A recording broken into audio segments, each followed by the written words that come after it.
Welcome to Phoenix, Arizona, the Valley of the Sun, where today the Pirates conclude their three-city, nine-game road trip.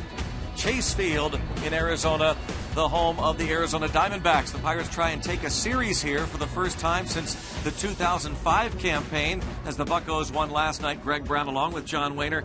And Rock, last night, Clint Hurdle had to do some ad-libbing, did he not? With Jeff Karstens going down early, the bullpen called into play, and the offense collecting 13 hits. An all-around team effort last night. Great win last night, especially with Karstens going down after one inning. We didn't know, obviously, that Hanrahan wasn't ready, but what a great job by the bullpen as Karstens with right shoulder inflammation. He's on the DL, so hopefully it will be just 15 days and he'll be back strong and able to go. But again, really have to applaud the effort last night.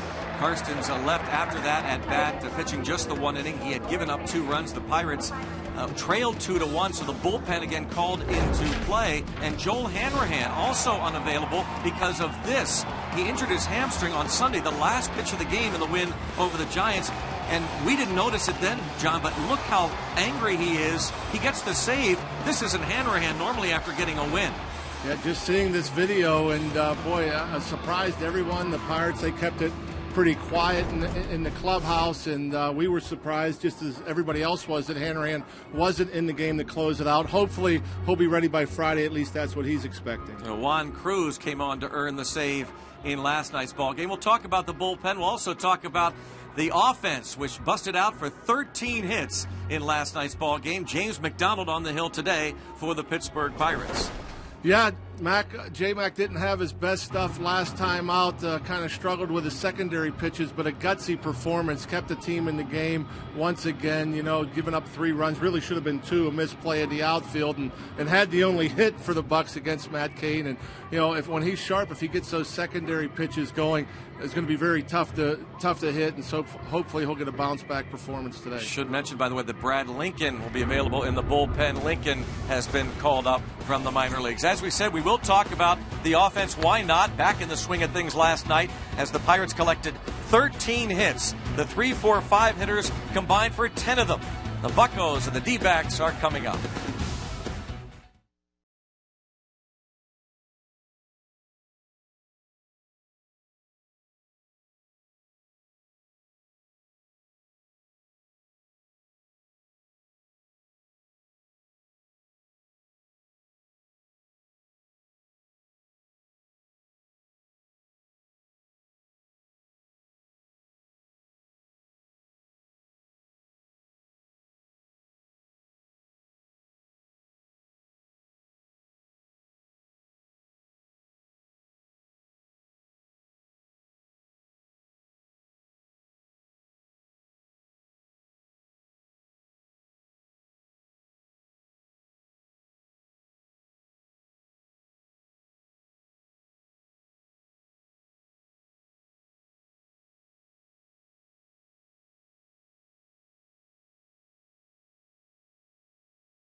Sports is brought to you by Barrel.com. Definitely worth the click. By PNC Bank for the achiever in you. And by your Toyota dealer, where quality, dependability, and good MPG all come standard. Toyota, moving forward. Let's go, Bucks! And welcome back again to Phoenix, where despite temperatures in the 90s, we have the roof open. We had the roof open 2 very pleasant evenings. First couple of games of the series, and the roof open again this afternoon. And we'll see if that Pirate offense can't get it going again. And Garrett Jones kind of led the way last night. He is our PNC achievement. And you must love these pictures here. John Wayner going the other way. Well, when Garrett Jones is hot, he's a guy that can carry an offense and do some damage and hit the ball out of the ballpark. Just missing there, staying inside and hitting the ball off the wall. And, you know, the hands through the zone here as well, creating backspin. That's 2 this road trip, 1 in San Francisco. So Garrett Jones locking in, and for an offense that's struggling, that's huge. He drove in 3 runs, and Andrew McCutchen was also a big part of the offense. He went 4 for 5, had 3 of his 4 hits against 3 different pitchers. Yeah, it wasn't going the other way, but battling up there, fighting off of pitches inside. He hooked a couple of balls down and away, really good pitcher's pitches that he was able to stay under, stay through, throw them out there, and that big hit last night in the 9th. Buccos winning at 5-4, and they look to make it 2 in a row. Coming up, Getaway Day rubber match here in Phoenix.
Aboard to all of you watching today's action on AFN, the American Forces Network, in 175 countries and aboard over 200 ships at sea. We're proud to have you with us, and we want you to know we thank you for your service and for defending our freedom.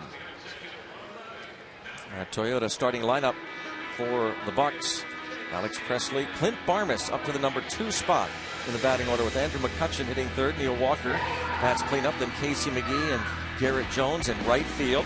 Pedro Alvarez at third base. Michael McHenry gets the start this afternoon behind the plate for James McDonald. For the Snakes, big right-hander Daniel Hudson. He's got a winning record, 1-0, despite that very high ERA, 8.71. Got off to a slow start last year. He started out 0 for 4, off to a bit of a slow start this year, already giving up 4 home runs in his first 2 starts. Underway, and a strike on Alex Presley. 1 for 5 in last night's game, 2 for 9 in the series. 4th career start against the Pirates for Daniel Hudson. And that's hit hard but foul. So it's 0-2. Presley showing that quick bat speed, 93-mile-per-hour fastball inside. Got the barrel through, but just a bit out front.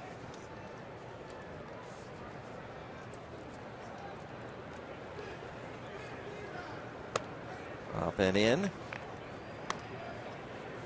1 ball and 2 strikes. Presley with 2 outs in the 9th inning last night of a tie game. Hit a ball toward the pitcher's mound, and the pitcher, Brian Shaw, reached to his left to try and pick the ball. This ball was fouled off sharply past Nick Leyva. Instead, it nicked off his glove. And that's all that Presley needed. It was an infield single, and he would score the go-ahead run on the McCutchen 2-out single 2 batters later. Yeah, obviously with 2 outs, that was a huge play, and I don't know if he realized it or not, but even after it went off the glove, he didn't really rush to get the ball to first base. I thought he took a little more time. A lot of times you see panic in a pitcher. They're diving and flipping the ball, showing urgency. I didn't see that last night. Ended up leading to the winning run. Huge play.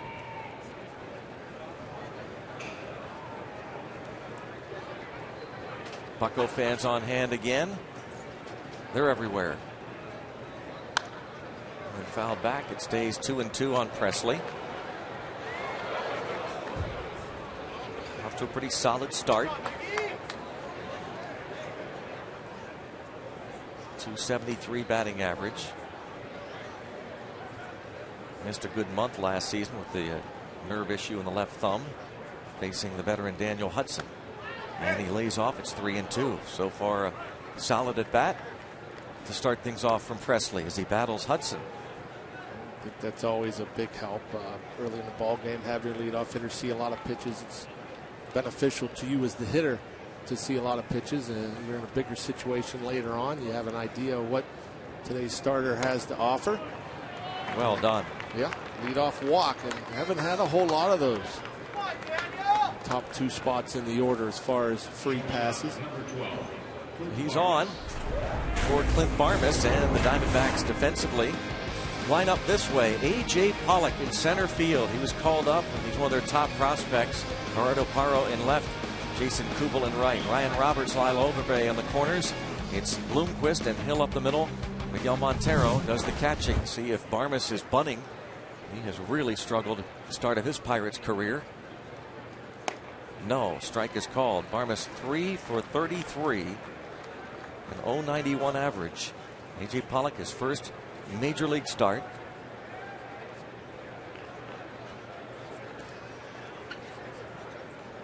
(0-1) on Barmas. Moved up to the number 2 spot of the batting order. And there goes Presley, and it's swung on and missed. And a stolen base for Presley as the ball gets away from Montero. You know, obviously Clint Hurdle trying to open a hole for Clint Barmas early in this ball game. Be aggressive with the leadoff walk. Tried to hit and run. So Presley ends up at second with the stolen base. Not a very good pitch to try to put in play.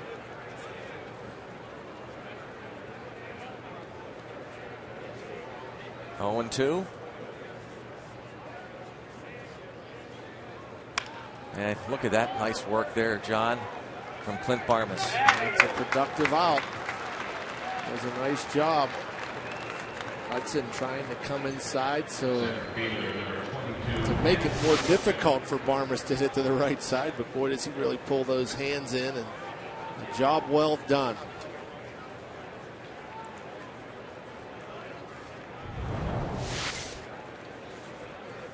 Early small ball here. The walk, stolen base on the hit and run, and Barmas moving Presley to third for Andrew McCutchen. The infield will concede a run. For Andrew, not many opportunities hitting out of that 3 spot with runners in scoring position. So a luxury here early in the ball game, getting an opportunity. His 8th at bat with the runner on second or third. 2 for 7. previous 11 games. 2-0 count. McCutchen 4 for 5 last night. His average at .381. It was 1 for 4 the opening game of the series. And cracks this ball deep to left, but foul. Boy, he could barrel out there. That great bat speed from Andrew. The problem was the pitch was so far inside, hard to keep it fair. As you see that two-seamer running in off the plate.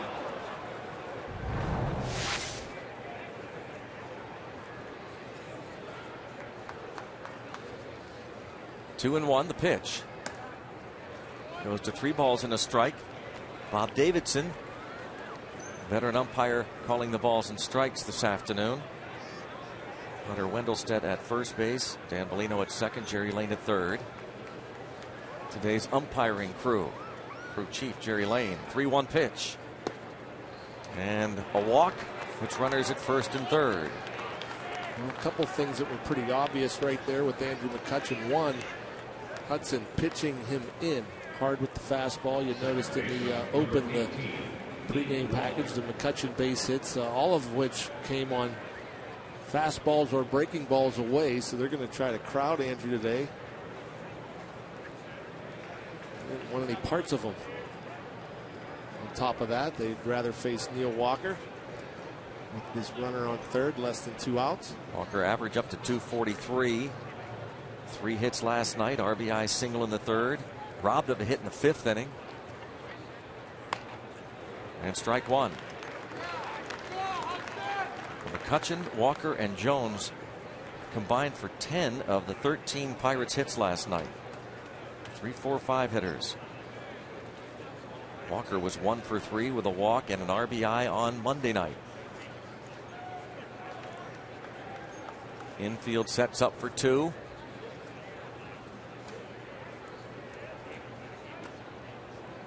And in the dirt. Neil certainly getting locked in the last few days, using the whole field, seeing more pitches, driving in runs. A 1-ball, 1-strike count as the Pirates trying to strike early. Alex Presley at third, McCutchen at first. And this is in, 2-1.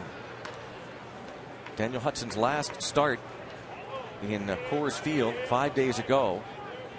He lasted just 3 2/3, gave up 10 hits, 6 runs, walked 3. John mentioned the homers, gave up a couple. His opening start was against the Giants right here at Chase Field, and that's line foul. 2-ball, 2-strike count on Walker.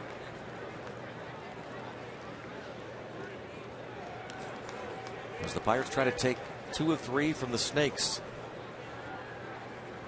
Daniel Hudson, 25 years old, Lynchburg, Virginia native. He was acquired a couple of seasons back from the White Sox in the Edwin Jackson deal.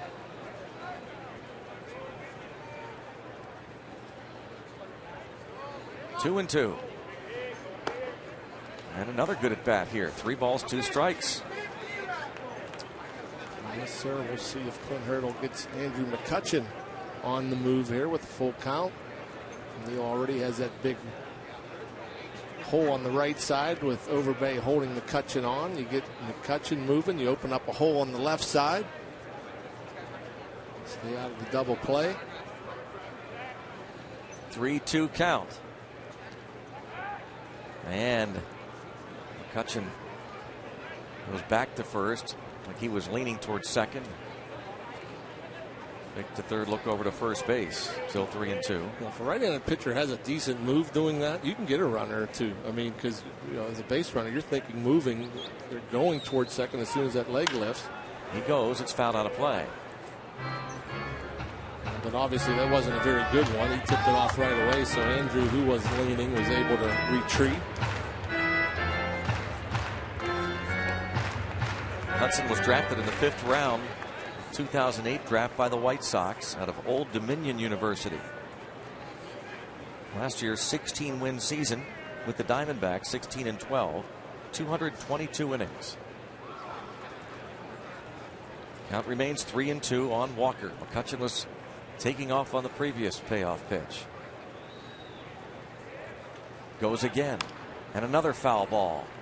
You mentioned this the other day, Greg. That's when you know Neil Walker's getting comfortable. When you see these longer at bats through the first 7-8 games, it seemed like he was up there seeing a few pitches and making early contact because he just wasn't quite right timing wise. Now that he's feeling better, seeing the ball longer, and he's in that waste pitch mode, especially with 2 strikes, fouling off the close ones, and more times than not, it seems he puts a good swing on the strikes.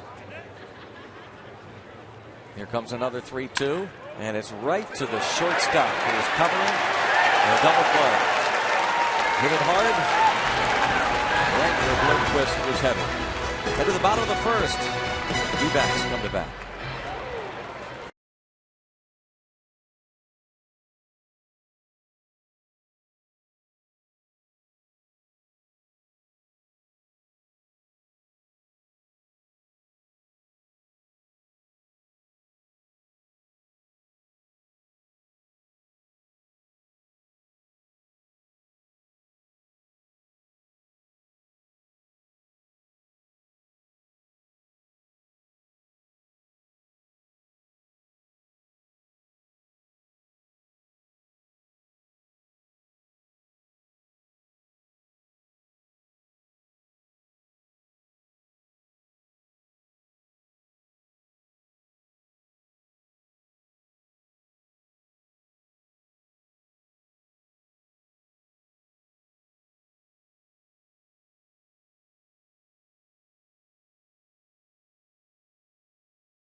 First, and normally you start that runner from first to stay out of a double play, but Neil Walker's been hitting into some tough luck early on this year because the runner's moving, the shortstop covering, and the ball goes right to him. A hard shot up the middle ends up into an inning double play. Check out the Diamondbacks lineup. Willie Bloomquist, Aaron Hill, Jason Kubel, Miguel Montero, the cleanup man, Ryan Roberts, followed by Lyle Overbay, A.J. Pollock, Gerardo Parra, and Daniel Hudson against James McDonald. J-Mac, a gutsy performance at last time out. Didn't really have his best curveball or changeup. Relied mostly on a fastball. And still just gave up 3. Got the only knock of the game. Western Pennsylvania Chevy Dealers presents those numbers in his 2 starts.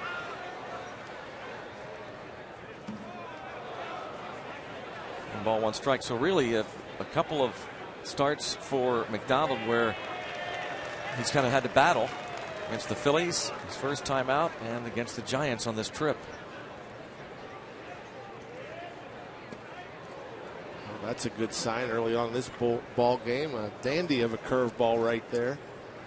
It goes to show you, with J-Mac, the fastball, how much better it plays than the velocity, because against that Giants club, they really didn't create much offense. They scored 3, should have been only 2. Misplay in the outfield cost J-Mac the 3rd run, and you could tell he's really struggling with the secondary pitches, and when he got all 3 working, very, very tough to hit. So curveball early, throwing it for strikes. It gets that changeup going. Look out, this fastball sails 2-2 on Willie Bloomquist. Last night was 1 for 4, an RBI first inning double to right field. He went 0 for 4 the opening game of the series. Veteran utility player, and now 3-2. J-Mac is 27 years old. Last season in the Pirates rotation. First time in the big leagues he's been able to say he was part of a 5-man rotation. Toward the gap in right center field. And this will split the defenders. Jones and McCutcheon. And Bloomquist going for third. And he's there. Without a throw.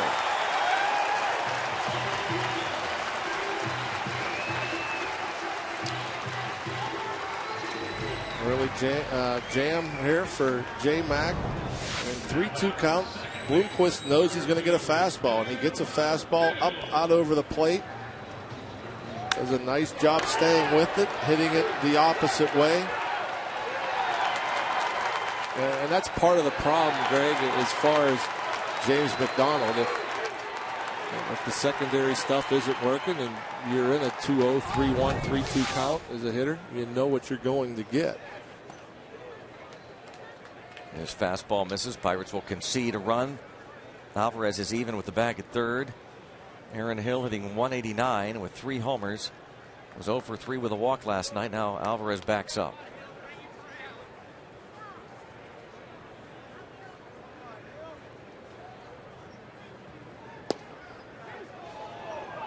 Ball and a strike on Hill. Kubel on deck.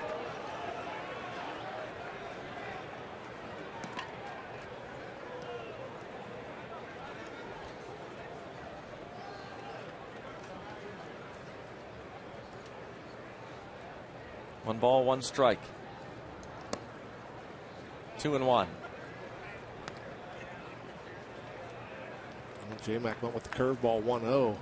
He's thrown a couple good curveballs today. Struggling with the fastball command very early on.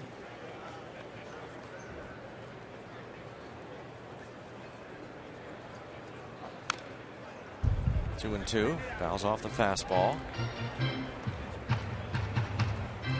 Aaron Hill acquired last summer from Toronto, along with John McDonald for Kelly Johnson.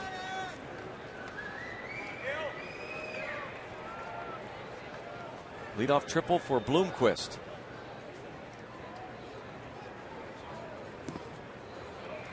And it's 3-2.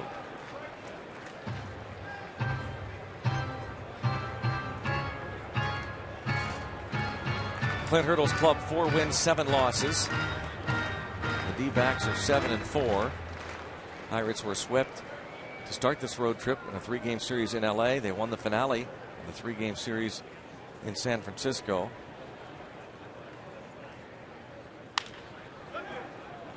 And it remains 3-2 as Hill pulls that fastball past third base coach Matt Williams. Former D-back Joel Hanrahan can only watch today. Bothered by that hamstring. He's hopeful he'll be ready on Friday. Thankful for the off day tomorrow. Just a little fister. Runner can't do anything.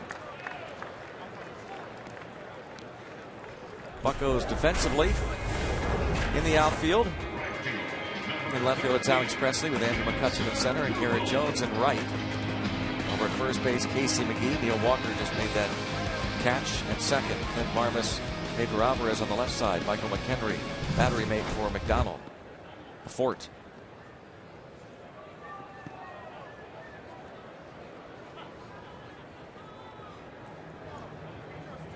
Jason Kubel takes a strike. Well executed pitch, that last pitch to Aaron Hill. And a lot of times a pitcher with a runner on third try to run a sinker into the right and see get a hard hit grounder at third. Maybe keep that runner there. That 3-2 pitch, he came up with a fastball. A little tougher to get extended on, a little bloop. Use another one of those here.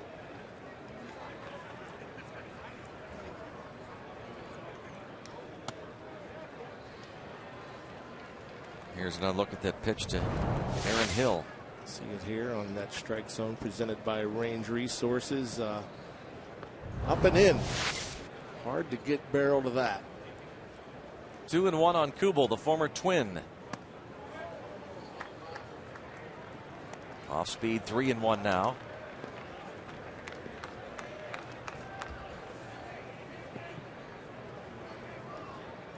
3-1 on Kubel.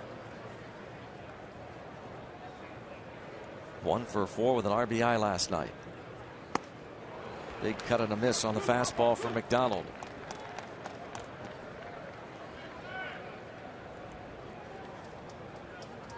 The RBI double first inning last night was Kubel's third as a D-back. James McDonald trying to keep that runner at third base. 3-2 pitch. Lined into center. It's 1-0 Arizona. Well, that pitch wasn't much different than the 3-1 pitch. And J-Mac just blew it right by Kubel. Kubel, sometimes you'll see that as a hitter, they get a little bit bigger, long in a 3-1 count. Now with 2 strikes, he shortens up a little bit. And pretty much the same location, but didn't take that big, overly aggressive hack. This swing, much shorter and quicker. And driving in the first run. Boy, these D-backs are striking first early on this season. Scoring in the first inning in 10 of their first 12 ball games. Now Miguel Montero.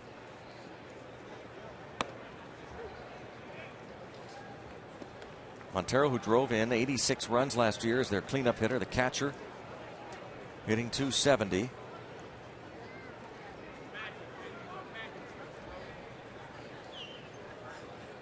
A couple of hits in the series.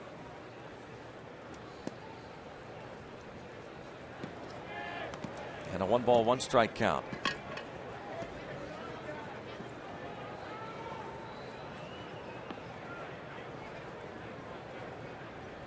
Chris Young on the disabled list with a bruised shoulder.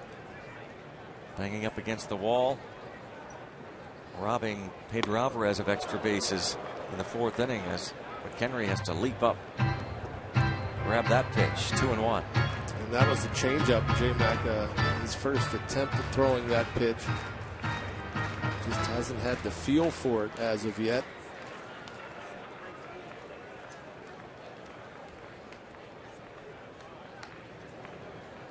One count.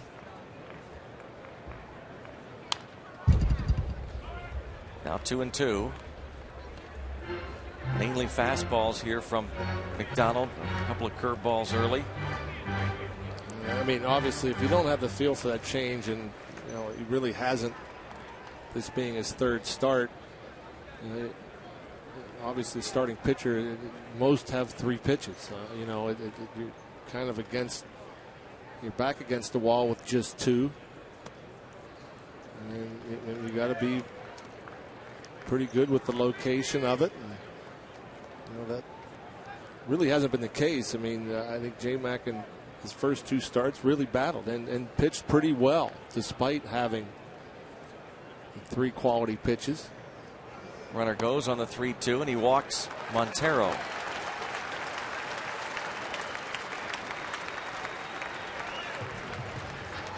And here comes McHenry with Roberts coming to the plate. Clint Barmas joins in. And here comes Ray Searage, the Pirates pitching coach. McDonald gave up the leadoff triple to Bloomquist. He got Hill on that high and tight fastball, the 3-2 pitch to hit a soft liner to second. But then Kubel lining one to center field, and he walks Montero on the 3-2 pitch. McDonald went 9-9 last year for the Pirates, a 4.21 ERA, his first full season with Pittsburgh. Former Dodger. He was acquired a deadline deal 2 summers back. And the Buccos sent Octavio Dotel to LA. They also got minor league outfielder Andrew Lambeau in the deal.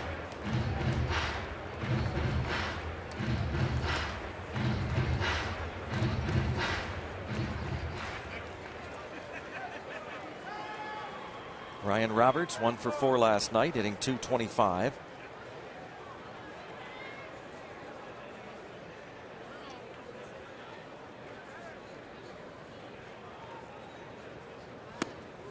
And takes a breaking ball for a strike.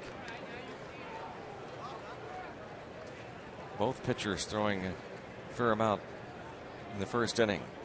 Hudson and now McDonald. 0-1. And a fly ball toward left center field. McCutcheon nearing the track. Will make the catch. Bloomquist leads off with a triple and scores on the Kubel single. So after one, they have a 1-0 lead, and now the batter Lyle Overbay. Kubel tagging and moving to third on the drive to left center field. Roberts has some pop. Just got under that one. Still hit it some 400 feet. Fortunately, the ballpark held it. Last year hit 19 home runs. Did Roberts. Lyle Overbay, combining with the Pirates and D-backs last year, hit 9 home runs. It's a great offensive yard, though, huh? Yeah. To hit in, right? Yeah, we got a lot of space out there. Big gaps. Ball typically carries well.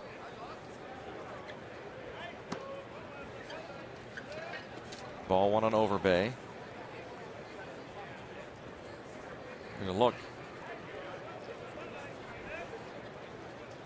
When you look at it like that, you know, like you just think, boy, what? It should be so much easier to hit. So many places, room. Yeah, for that ball to fall into. Brad Lincoln loosening in the Pirates bullpen. This would be his day to start. He pitched for Indy 5 days ago. And I think that's part of the reason why you had to make a move this quickly in terms of DLing Jeff Karstens and calling up Lincoln. Used up so much of the bullpen yesterday. J-Mac gets into trouble. Obviously, you need somebody to pitch a bunch of innings. 1-1 pitch is a ball. It's 2-1 on Overbay.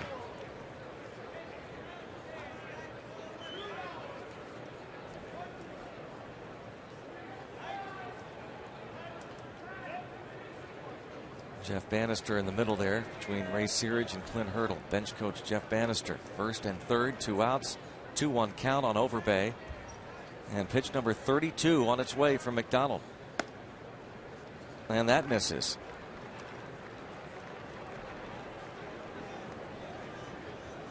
McDonald, his first start against the Phillies, walked a couple in 6 innings. Last time out, 3 walks and 5 2/3. A couple intentional free passes. Fly ball to left. Should do it. Presley under it. And it is the end of the bottom of the first. 1-0 on to the second.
Brought to you by Chevy Cruze, which offers you EPA estimated 42 mpg highway. By Sonic, it's snack size jumbo popcorn chicken time. Just $1.99 after 8 p.m. And by Day Automotive, we're going to make your day. Let's go Bucks! In Phoenix, Pirates concluding their road trip this afternoon in Arizona. Trying to get out of town with a win after beating the Giants on Sunday. Fell to the D-backs Monday night 5-1 and winning last night 5-4. Casey McGee, who loves hitting here, back in the starting lineup. Pinch hit single last night, preceding the McCutchen ninth inning RBI hit that gave the Bucks the lead and the win.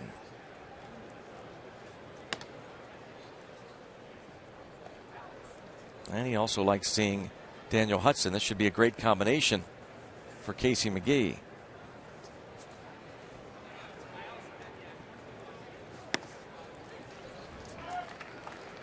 Well, you know, hitting's not that easy, so you figure eventually that's going to give. Hopefully not today. Hopefully Casey can stay perfect. Yeah, it's under it and pops it up. Center fielder Pollock. You see the Buccos on the diamond now. Get an exclusive behind-the-scenes look at them off the field. It's the inside pitch on your favorite players. Inside Pirates baseball. Saturday at 6 here on Root Sports. A.J. Burnett next to Charlie Morton. Burnett was slated. We emphasize was slated to pitch on Saturday in Altoona, and I believe he told Lacey Collins he's still scheduled, but it sounded like Clint Hurdle was not as emphatic. They're going to take this thing day by day. 0-2 on Garrett Jones. It's interesting how things work out. You know, you're wondering what are you going to do with 6 starters. Unfortunately, Jeff Karstens. Fly ball to right center. Pollock again. Jones, who was 3 for 4 last night, drove in 3, flies out here. A.J. Burnett before the game in the bullpen. Getting some throwing in. Well, we'll see how it goes. A lot might depend on how long McDonald goes tonight or today. The off day tomorrow. Charlie Morton scheduled to start on Friday. Will be opposed by the Cardinals' Lance Lynn. 2 outs, nobody on. Pedro Alvarez takes a ball. Last night 0 for 4. There's Charlie Morton. Friday night, the world champion Cardinals come to Pittsburgh. Start of a 6-game homestand.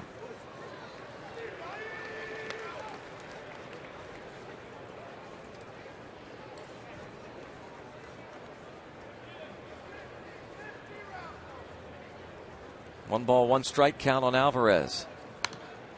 And now 1-2.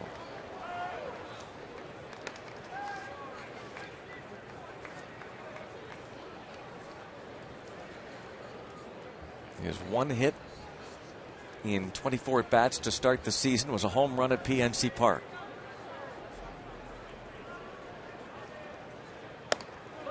And he goes down on strikes with a high fastball. The Pirates retired 1-2-3. 1.5 played, 1-0 Snakes.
Backs lead it. Our AGH Sports Medicine injury updates. Jeff Karstens placed on the 15-day disabled list. Right shoulder inflammation will be examined by team doctors when the Pirates get back home. And Joel Hanrahan is day-to-day. Tight right hamstring. He hopes he'll be ready to go on Friday against the Cardinals. Allegheny Sports Medicine with the injury updates. Cross your fingers that isn't something really serious. Asked Clint Hurdle today about any early indications. His standard answer: I'm not a doctor. 0-1 on A.J. Pollock, his first big league at bat. First round pick out of Notre Dame in 2009. Didn't take long. Missed a whole year. Broke a bone in his elbow a couple seasons back, his second year of pro ball.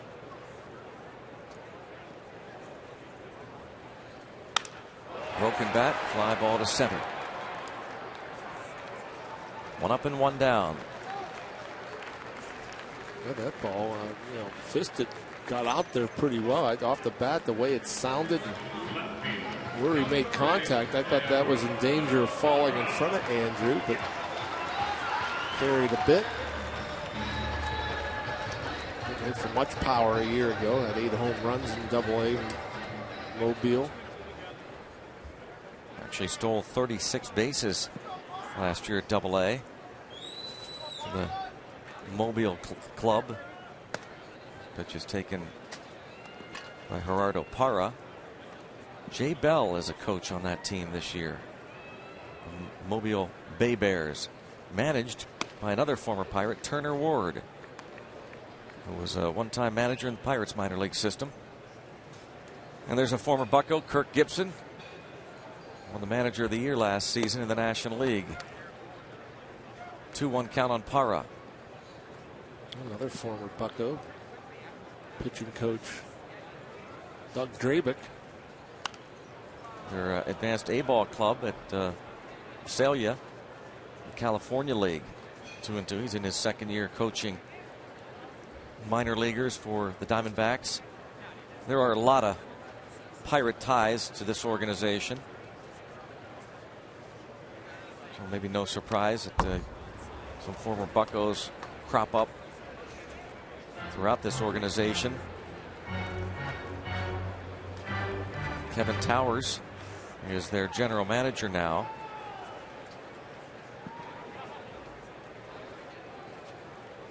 Took over late in the summer of 2010. Breaking ball just missed.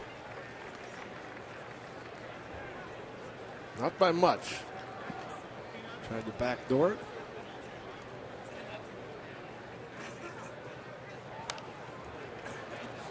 A foul ball, stays 3-2.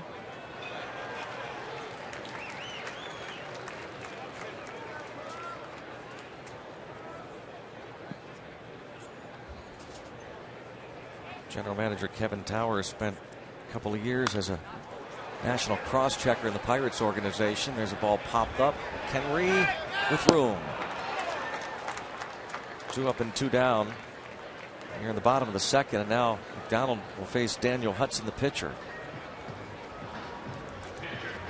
We got Mike Berger. Mike Berger's the real reason that a couple of those guys are coaching in the minor leagues, especially Drabick. Made the call to see if Drabick wanted to get back into baseball. There's Kevin Towers, longtime successful GM for the San Diego Padres. And one of his assistants is now Pittsburgher Mike Berger. Bill Brick. Bill Brick, another former Pirate scout, assisting Kevin Towers. Yeah, the amateur side of scouting, a former Bucko minor leaguer, Ray Montgomery, runs that department. 1-1 pitch. And it's high, 2-1. And then he went out to Pittsburgh and drafted 2 local products last year. Sid Bream's son Tyler, Justin Bianco from Peters Township. So a couple of Pittsburghers now in the D-backs minor league system. Now 2-2. Daniel Hudson not an automatic out. And he's caught looking. A good 1-2-3 inning for James McDonald. Through 2 innings, 1-0 Arizona.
The Automotive presents This Day in History. Steve Blass, born April 18th, former Pirates pitcher, born in Canaan, Connecticut.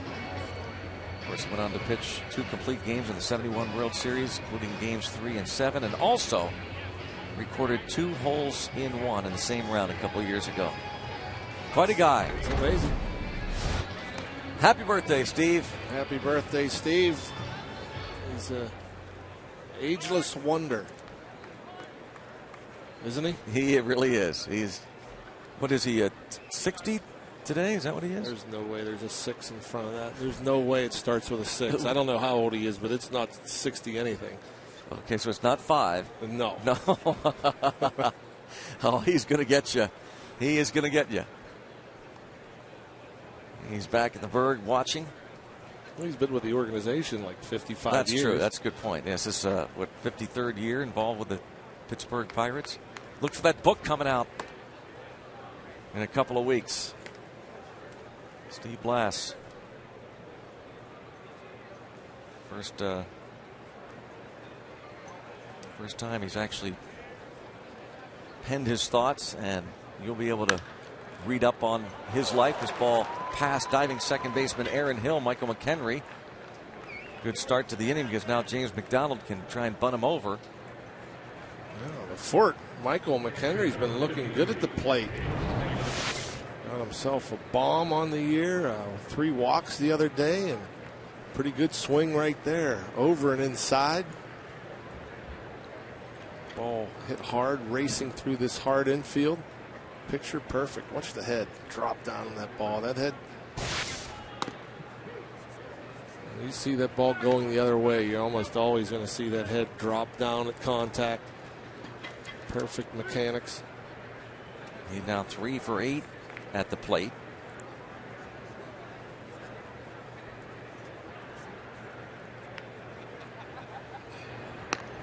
McDonald's going to try and move him over.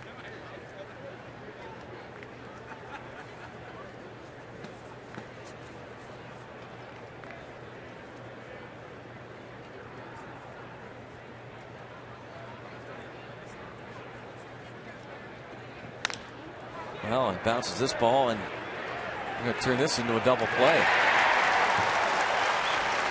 Apparently, Tim Hiddle took the bunt off. Either that, I don't know. Maybe or he missed a sign. J-Mac saw something. I've never really understood this play because of this result. It's different if it's first and second. They put the wheel play on, but no wheel play on here. The runner wasn't going.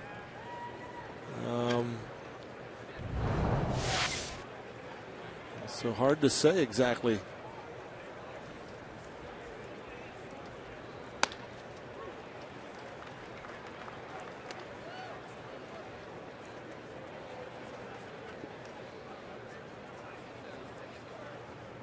Strike one on Presley.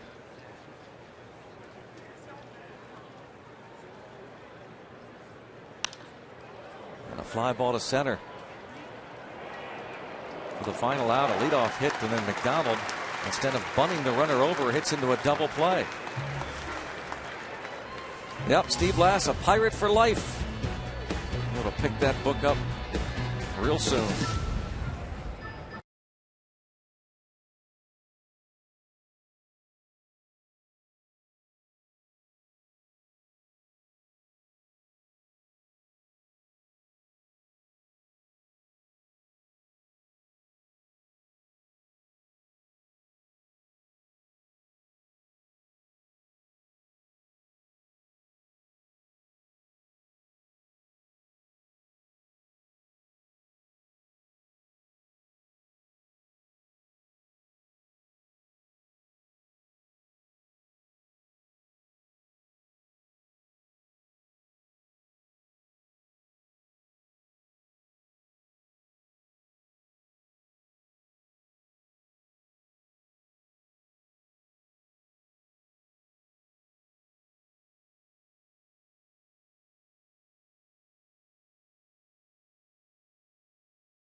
Ways and behind-the-scenes looks at your favorite teams. Join the conversation on Twitter and tell us how you root.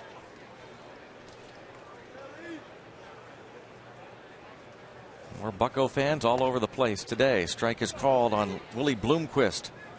Tripled to start the bottom of the first and scored the run. McDonald really labored in the first, much better in the second. Half swing foul ball by Bloomquist.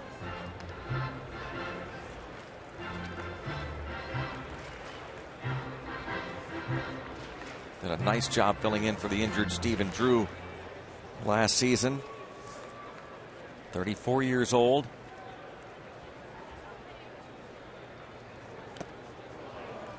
Nice work. McDonald, a quick strikeout. Well, that's the formula for success for J-Mac. Get ahead of hitters. Because you got that big curveball, although it left up in the zone a bit. But still much tougher to hit with 2 strikes than being ahead in the count. Always good to get that first out of every inning. Starts Aaron Hill off with a breaking ball that misses.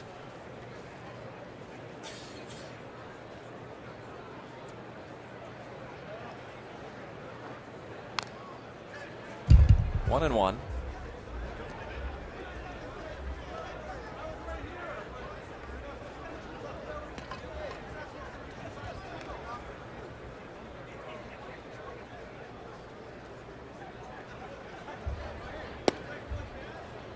Fastball down low, 2 balls and a strike.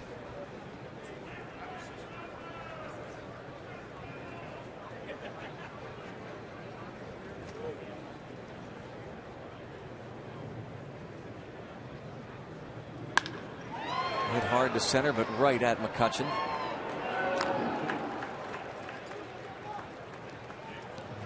McDonald had some hard hit balls hit off of him on his last start against Matt Cain on Friday afternoon at San Francisco's AT Park, but ended up giving up just the 3 runs on 6 hits and 5 2/3.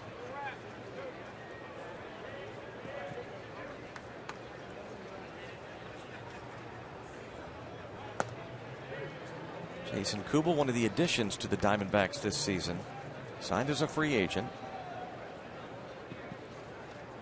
Played only 99 games last year for the Twins, a sprained left foot. Hit .273. It's about his career average. A ball and a strike to the veteran left-hand hitter, former 12th round pick in 2000.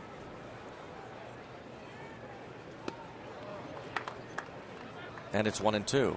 That looked like a little slider from J-Mac at 81 miles per hour, unless he just kind of overthrew the curveball a little bit, but you didn't see the big hump. 81 miles per hour. High and tight fastball, 2-2. It's really a shame that he's lost that changeup. You know, his first year with the Pirates after the trade, well, that was his best pitch. I mean, that was his strikeout pitch.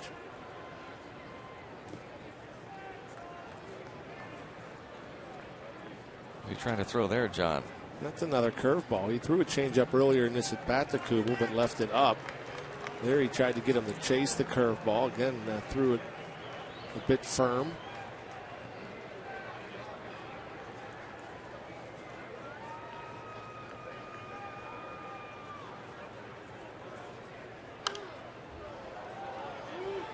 Count remains 3-2. We're seeing James McDonald try and again battle through it with essentially the one pitch. He just does not have a feel for the changeup, the curveball, inconsistent. Fastball lined into left center. Kubel 2 for 2.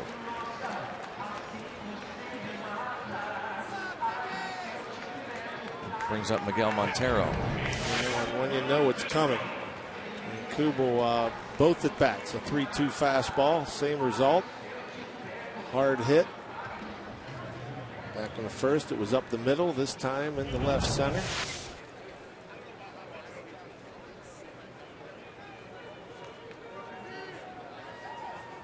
He walked Miguel Montero in the first. He has had 6 full count at bats so far as James McDonald. Pulls that pitch foul.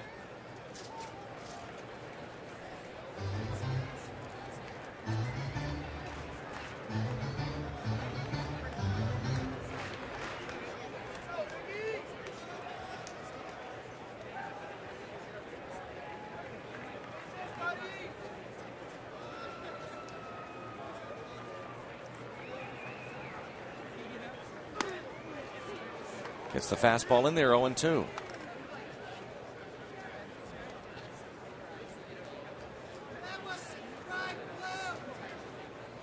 Balk and Bob Davidson. Got one in there last night. A balk, that is. Yeah. 0-2 pitch. And upstairs with a fastball. Montero fouls it off.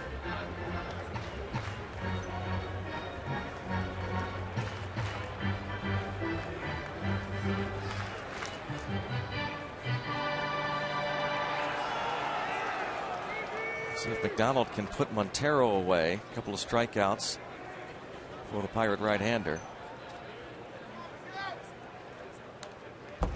Fouls off the breaking ball.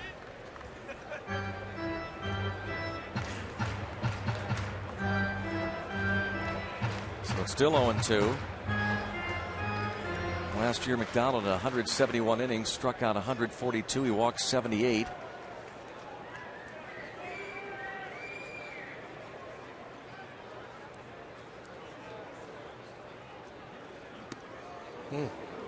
Henry wanted it. 1-2. He's thrown a few of them backdoor breakers that just stayed off the outside edge.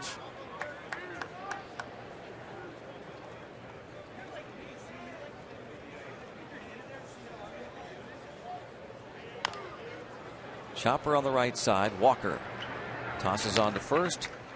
A couple of scoreless innings for McDonald after giving up that first inning tally. 1-0 Arizona.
Here in Arizona, the Diamondbacks lead the Pirates 1-0 as we go on to the fourth inning.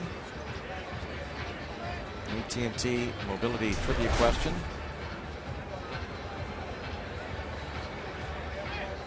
Pirates have not allowed or scored more than 5 runs in a game this season. Which team holds the National League record with the longest such streak? Any guesses, John? It wouldn't really be a guess because I've read it. Okay. Never mind. An honest guy.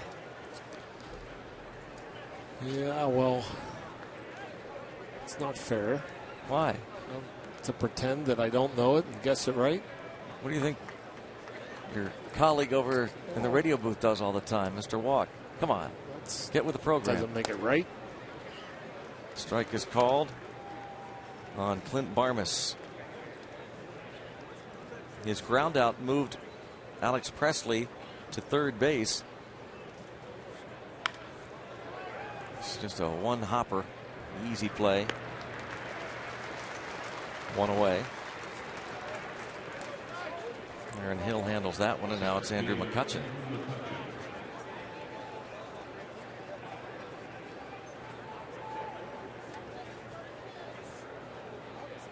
McCutchen walked in the first.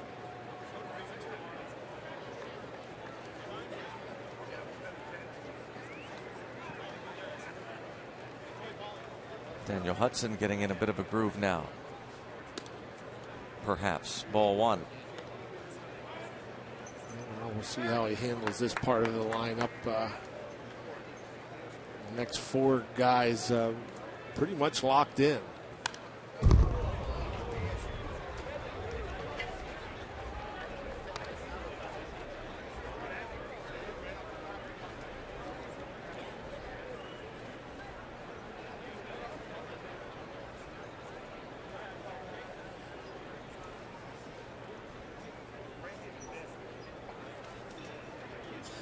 One ball, one strike on McCutchen with 1 away.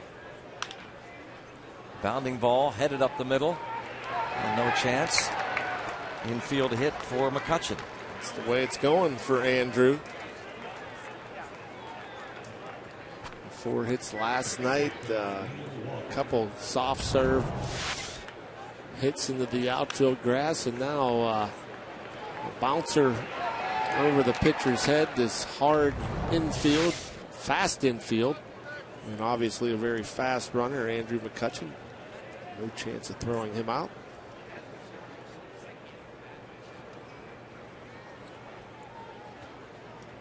Neil Walker hit into a 6-3 double play in the first with McCutchen on the move. The shortstop Bloomquist moving over towards second. That's where the ball was hit. The Pirates have hit into a couple of double plays. See if McCutchen tries to get into scoring position. Last year, 10 stolen bases against Hudson in 20 attempts. And McCutchen so far this season, 3 out of 5 in steals.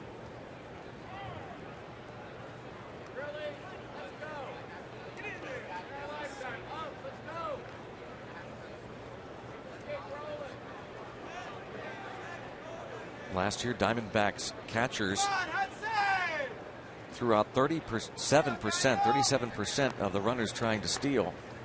It was the best mark in the major leagues.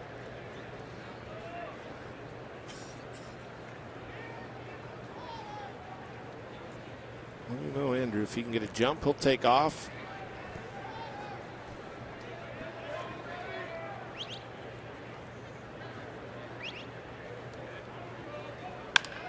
And look at this. Another double play ball. Hudson's got 3 of them.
The 4th inning in Phoenix. AT&T Mobility trivia question. Pirates have not allowed or scored more than 5 runs in a game this season. Which team holds the National League record for the longest such streak at the start of a year? John Wehner? That'd be the 65 Pirates. The 1965 Pirates went 16 consecutive games to start that season without scoring or allowing 6 or more runs.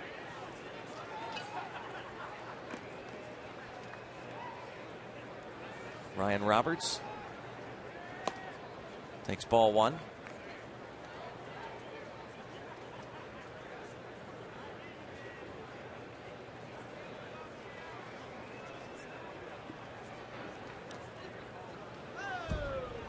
Roberts flied out to the warning track in left center field in the first inning. Check out that 1965 Pirates roster. 5 years after defeating the Yankees, ball bounced to Barmes. Barmes makes that play for the first out in the bottom of the 4th. And it will be Lyle Overbay. That 65 Pirates team won 90 games under Harry Walker and included Don Clendenin, Maz, Gene Alley, Bob Bailey, Willie Stargell, Jim Pagliarone, Bill Verdon, and Roberto Clemente. The pitching staff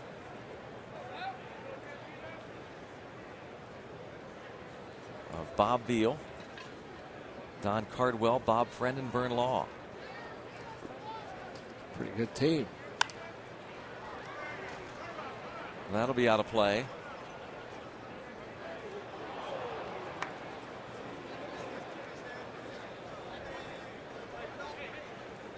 One and one on Overbay.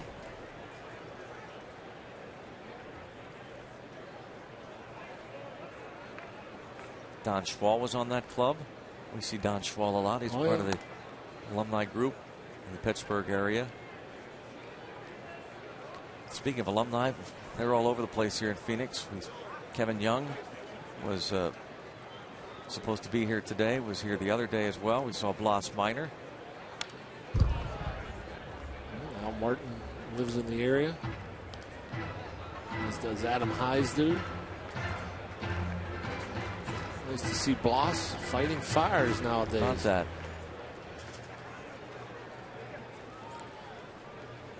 Captain of the Chandler Company. Former Pirate pitcher Blas Minor. 2-2 on the former Pirate first baseman Lyle Overbay, and now it's 3 balls and 2 strikes. The Pirates signed Overbay as a free agent before last season. Hopeful that he could produce some good offensive numbers, and has always been solid defensively, but he hit just .227 for the Pirates in just over 100 games. Ground ball to first. Casey McGee. A couple of former Brewers there. McGee and Overbay. McGee's done a nice job over there at first base, looking smooth. And it's not an easy transition, going from the left side to the right side. Everything's kind of backwards, and at first base you have a little more of a luxury of staying back. At third, you're a little more used to going to get the ball, having momentum as you catch it. You got to deal with pickoff throws and lining throws up from the outfield and pop-ups to the right side. And that's handled. 1-2-3 for J-Mac on to the 5th inning. Arizona leads Pittsburgh 1-0.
Lacey Collins, the Diamondbacks have a 1-0 lead against the Pirates in the top of the 5th inning.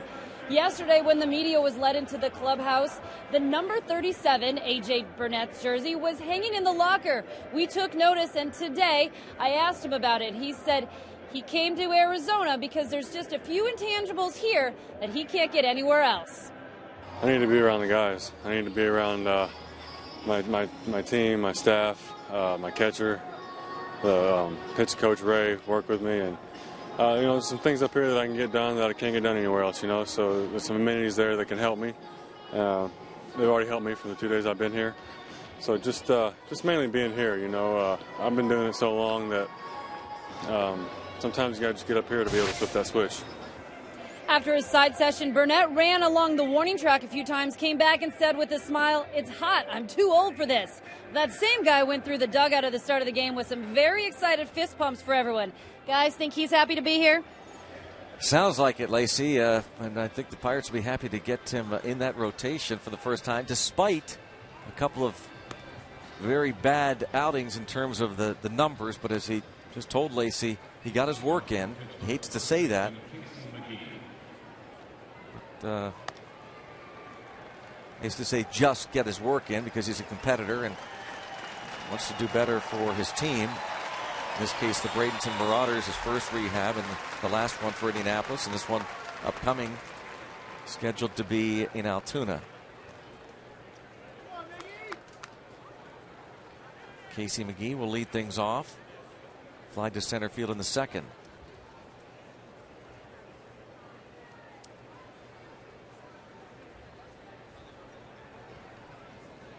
McGee, Jones, Alvarez.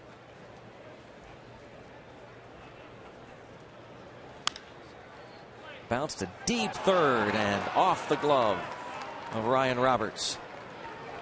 I was just talking about the left side and the right side. The first baseman is afforded a little more time, can sit back. But third base, if you're a third baseman and you're retreating, you see more of this. It's just a tougher play. If the first step is in, he gets the second hop, or at least the short hop, which is easier to handle than that top spin.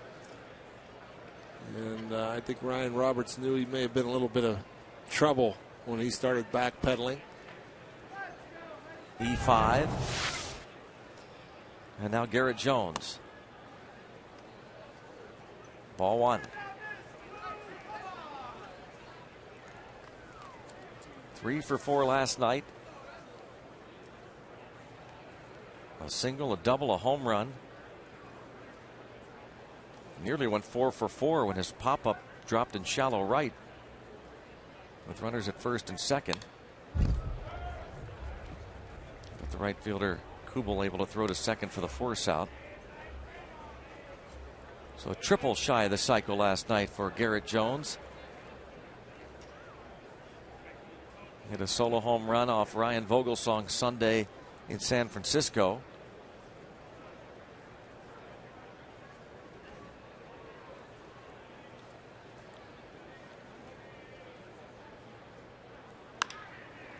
And a pop-up to shallow left.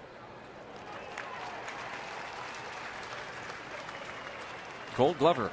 Gerardo Parra makes the easy play, and now it's Pedro Alvarez. We talked. Go ahead. I'm sorry. We talked about this on the radio side a lot last night, pre and during. That this is such an important week for Pedro Alvarez. John, he's going to see the stretch of right-handers. He's going to be in there every day. No secret, he has to produce. That's what Clint Hurdle has said. And you can talk all you want to about doing the job in the batting cages and the pregame work, and everything is just perfect. But he's got to produce. Yeah, and he knows it.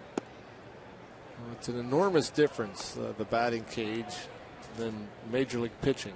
Obviously, there's a batting practice pitcher. It's controlled. It's the same speed.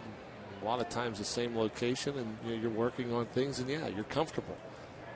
But when you're got guys with 93, 94 like Hudson with sink and a breaking ball and a changeup, and it's a whole different timing mechanism. And for much of this season, including spring training, Pedro just hasn't had the timing down. He's been a little late on the fastball, a little early on the breaking ball. And you have to wonder how long of a sample size is he going to receive before he has to figure it out somewhere else, And it doesn't mean anything other than trying to get him right in AAA. I'm not saying that's going to happen, but like you said, the next week or two, if he continues to struggle, that very well may be the case. The Pirates, understandably, are speaking very positively. But you have to believe that behind closed doors they're talking about how long a window to give Alvarez. They point out that he's not the only one struggling. 3-0 count, and he looks at a strike. And that is true. Look at Clint Barmas, for example, just 3 for 35.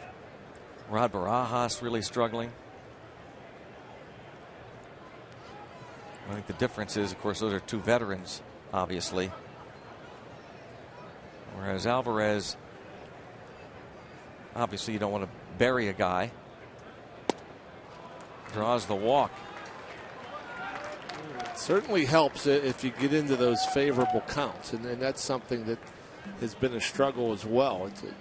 I talk about it all the time. It's so much easier to hit 2-0, 3-1 when the count's in your favor, and it just gets so much more difficult when you're behind in the count. It seems like more times than not, Pedro behind 0-1, 0-2.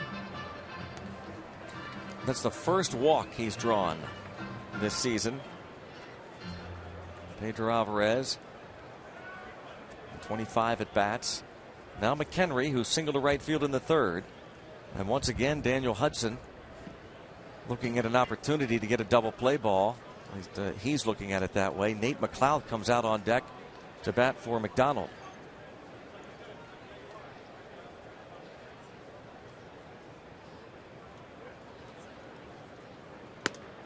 Strike one. Brad Lincoln would be the new pitcher.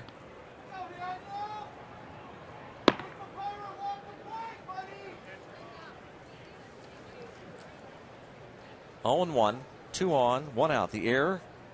Jones flied out, and Alvarez walked on 5 pitches.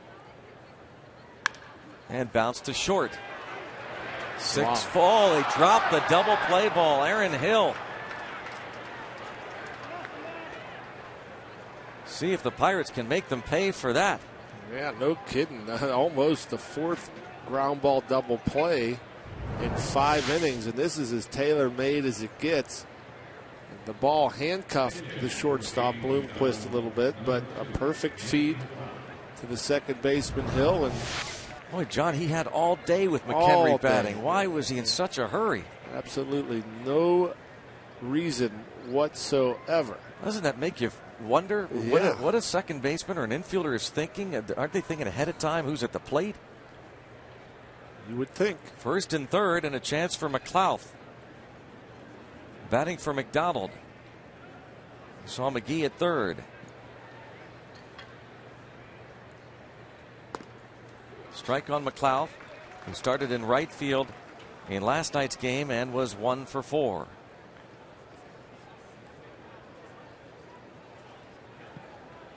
Doubled over the head of the center fielder last night.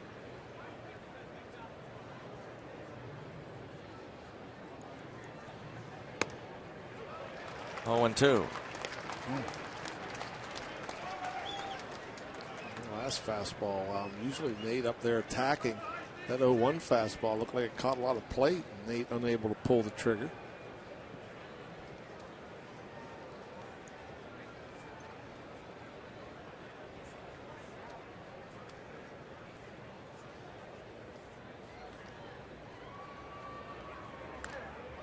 Yeah, it's a piece of it.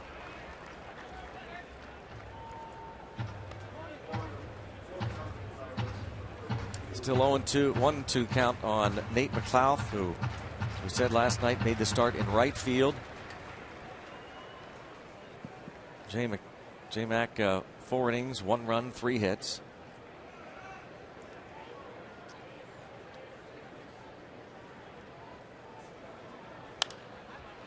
And fouled out of play.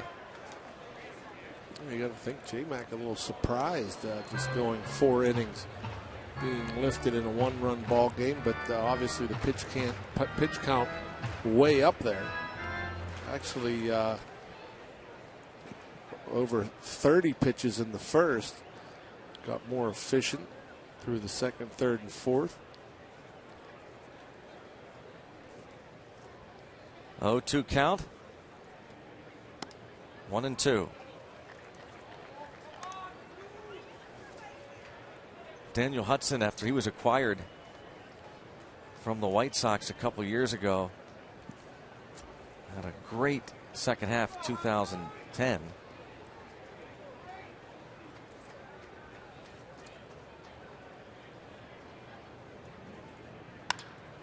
Line to right field. It's going to be right at Hubel. 1-0 Arizona.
A run, 3 hits, a walk, couple of strikeouts.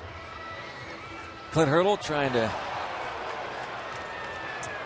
keep McDonald's state of mind in a positive manner, and McDonald will maybe learn some more lessons.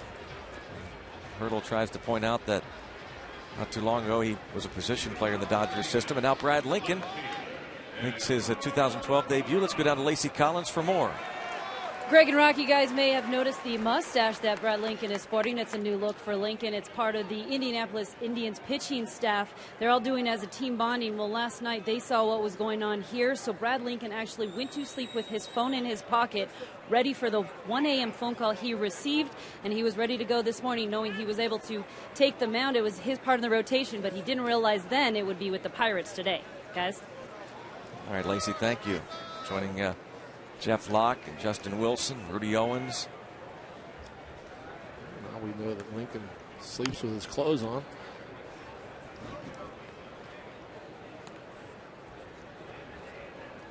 Owen to the count.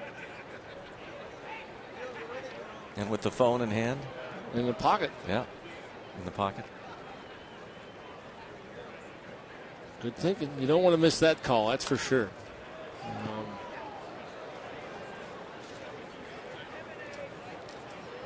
Back in the day, I mean, everybody didn't have cell phones, and hopefully you had a phone in your apartment. Certainly if you're on the road at the hotel, they would find you. Line drive. They had Alvarez played perfectly. Pyra lines out. Brings up the pitcher, Daniel Hudson. And for Brad Lincoln, disappointing spring training. He went to spring training thinking he had a shot at the rotation. Slowed a little bit early on with a minor injury. And just kind of fell behind in terms of innings. Then had a shot at making the club out of the bullpen, but did not take advantage of that. didn't pitch as well his last couple of outings down in Florida. Pirates decided to have him go back down and join the rotation at AAA Indianapolis. Former first-round pick of the Pirates out of the University of Houston.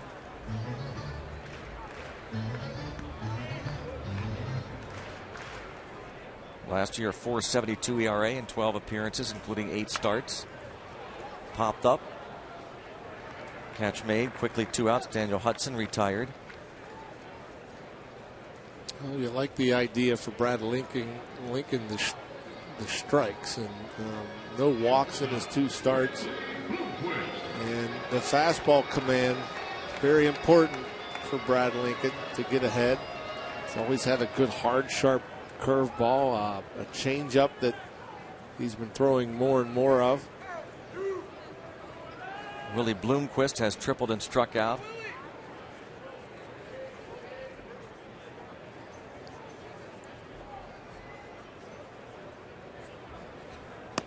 You never know when a pitcher's going to figure it all out. Maybe it comes early in the season where he's called upon because of injuries. Just kind of thrown into it. First taste in the big leagues 2 years ago. Didn't go very well. 1-4 in 11 appearances, 9 starts, an ERA of 6.66.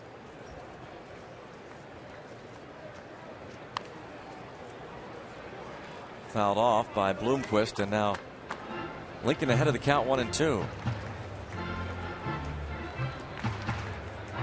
Lincoln had to undergo Tommy John surgery second year in the Pirates organization, so he missed the entire 2007 season. The 4th choice overall 6 years ago out of the University of Houston. And down on strikes goes Bloomquist. A quick 1-2-3 fifth for Lincoln. 1-0 Arizona.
Game 4 against the Flyers. Stay tuned to Root Sports after our Pirates coverage for Penn's pregame, followed by the puck drop at 7:30. It's a great day for hockey tonight on Root Sports. Good luck to the Penguins tonight. And now Alex Presley leads off the 6th for the Pirates, 3rd time around against Daniel Hudson, who's had 1-1-2-3 inning. He's walked 3 and has allowed just those 2 hits.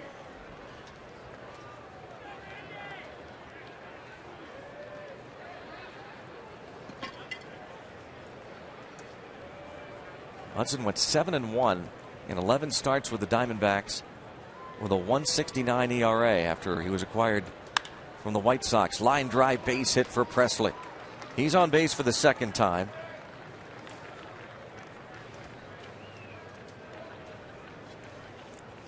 That short, quick swing of Alex Presley gets himself a first pitch fast. Actually, as a changeup at 83 miles per hour. Thought that was a first pitch fastball. Changeup left up. Alex stayed back, wrapped it through. Let's see if we got anything going on here with Clint Barmas.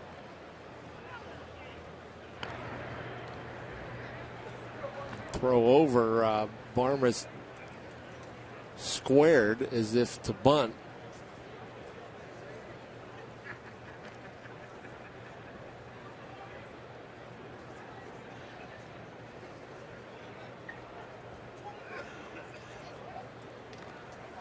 First inning after a walk, Presley ended up with a stolen base as he took off on a pitch to Barmas. Was well out of the zone. Barmas eventually moved Presley to third with a ground out to the right side.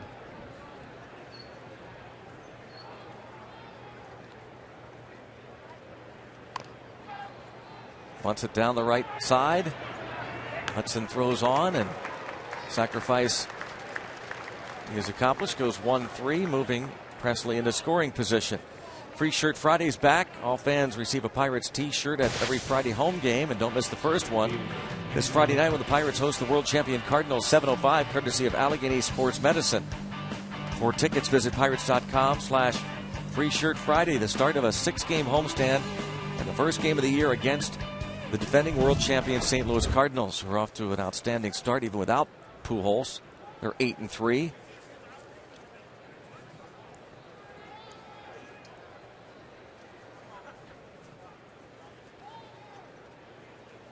McCutchen a walk and an infield hit.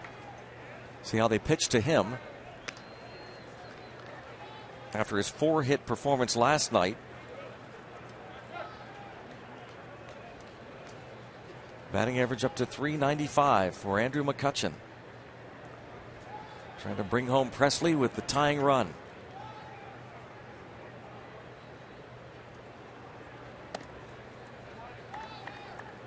Two pitches in on McCutchen. I wonder if Andrew was expecting that. Mentioned earlier, all 4 of his hits on pitches away. Thought that they might try to attack him a little differently this afternoon. Hasn't worked.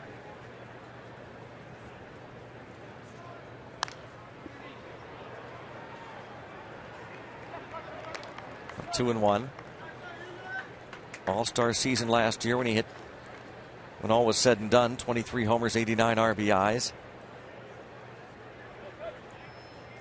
Finished with a batting average of just .259 after a couple of years where he hit .286 at the big league level. All-Star game right here in Arizona.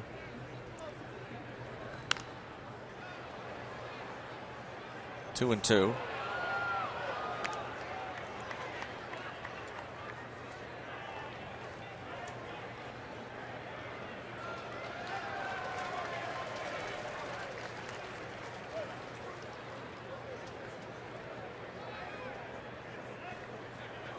Chance to bring home the tying run. 2-2 count.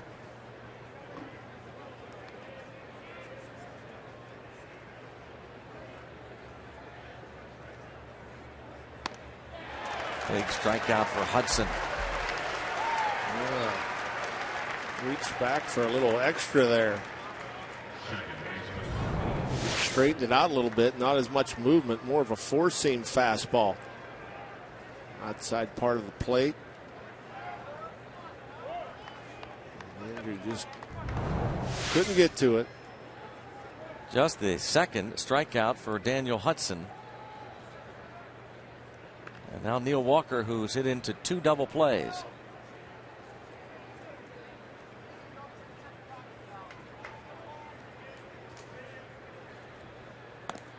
And strike one.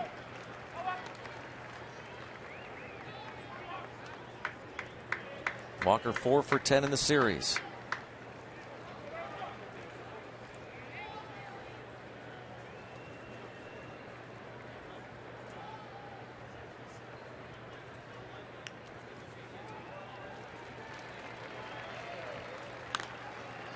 Hudson going to get out of it again.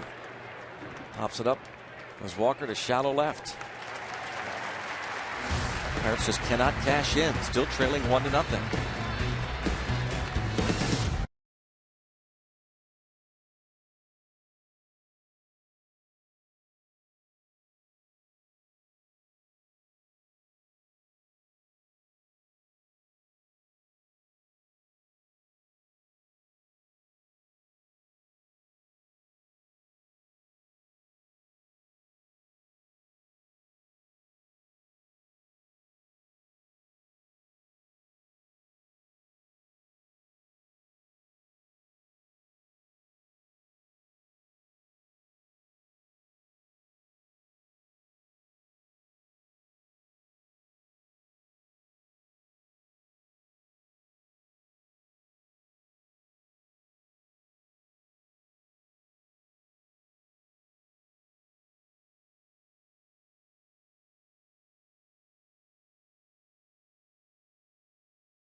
His 7th best in the major leagues with a 2.48 ERA and called into action early last night. Jared Hughes, 2 2/3 innings. Tony Watson, 2 1/3. Then Meade, Grilly, and Cruz an inning each.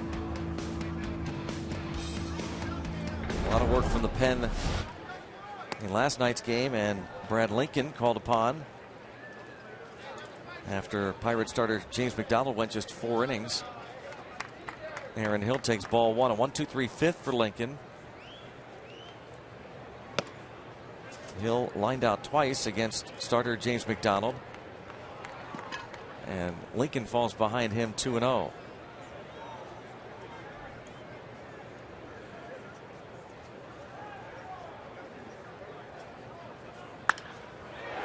Driven deep to center. McCutcheon watches it hit off the top of the wall, and it deflects away where Presley can't get a handle on it. So Aaron Hill takes advantage of it, and he'll wind up with a triple.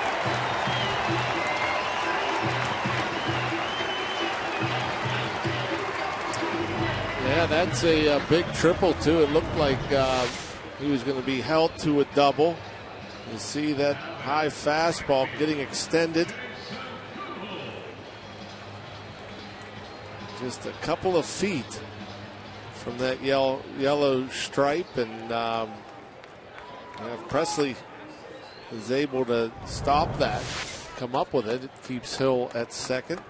Well, the infield in for Kubel, who's 2 for 2. That balcony juts out over the playing field in left and right center fields.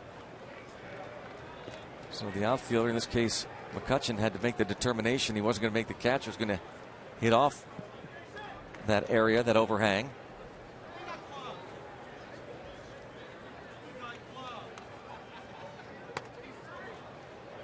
One ball, one strike to count.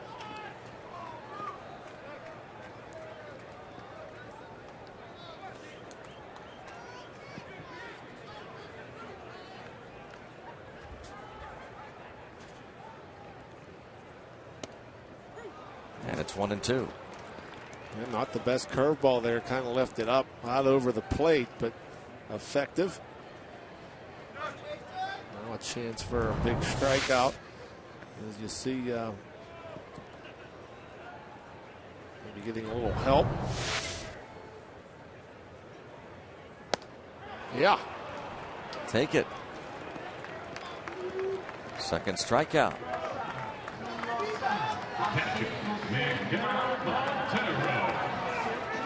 Huge to get out of this. And again, Not where you want to leave the curveball. Up there, let her high, but Kubel didn't know what to do with it after that previous curveball was called a strike. Just trying to foul it off, I suppose. Comes up empty, and now Montero going to be walked intentionally. Trying to set up the double play for Roberts, the right-handed batter.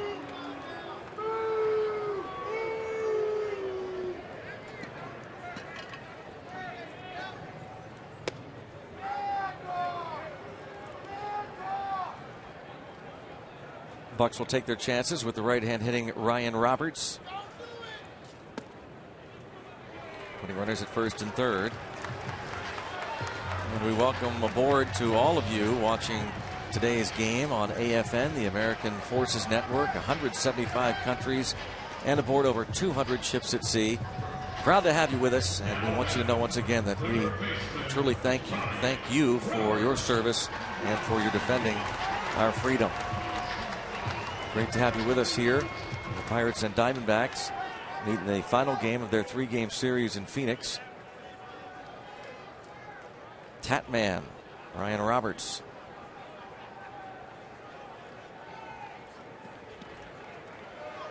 '65 RBIs last season. He has driven in 6 so far this season.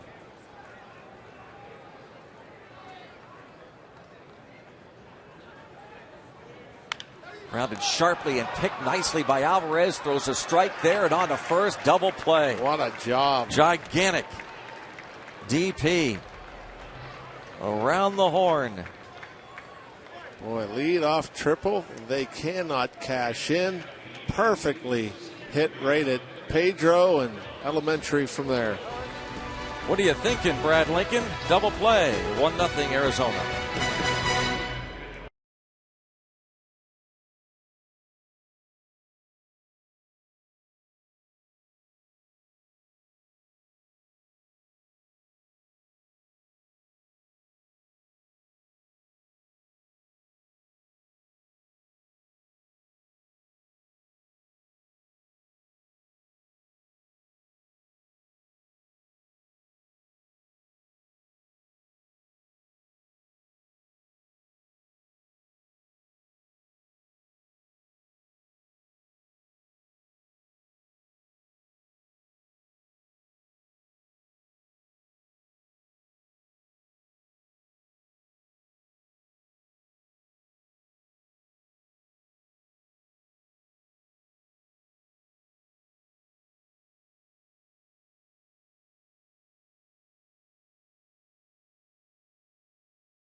Fans get a Pirates umbrella courtesy of Trib Total Media.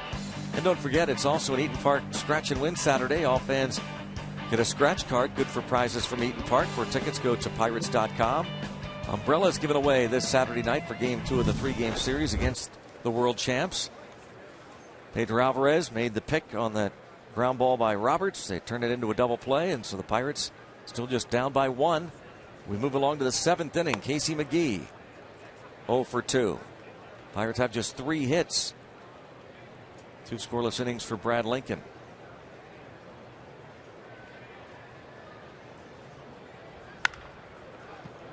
And McGee, a fly ball. Pollock in center.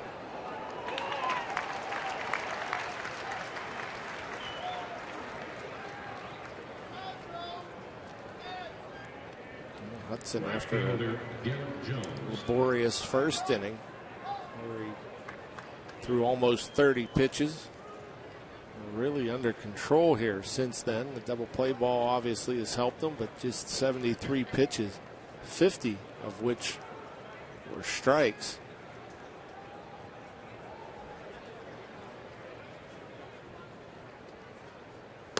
Which is really a remarkable number, you think about it. 50 strikes to 24 balls, given that he's walked 3 batters. He's gotten Jones to fly out twice.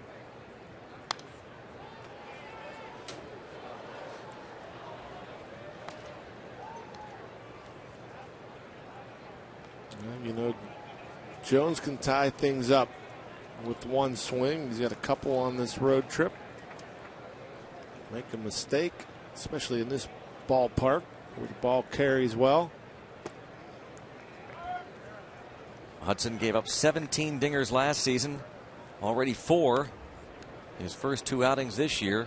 His first start was here in this ballpark, and the other one at Coors Field. A pair of homers in each of his first 2 starts allowed by Hudson. 1 upstairs, 2-2.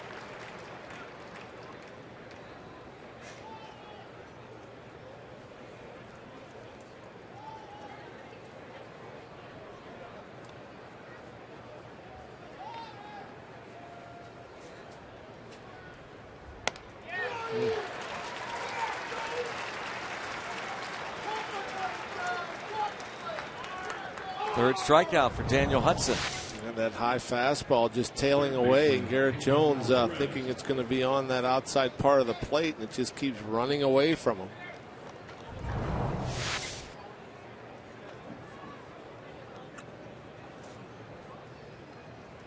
He threw a bunch of pitches that first inning. But he's just fine. Below 80 pitches so far. So less than 10 pitches per inning after the first.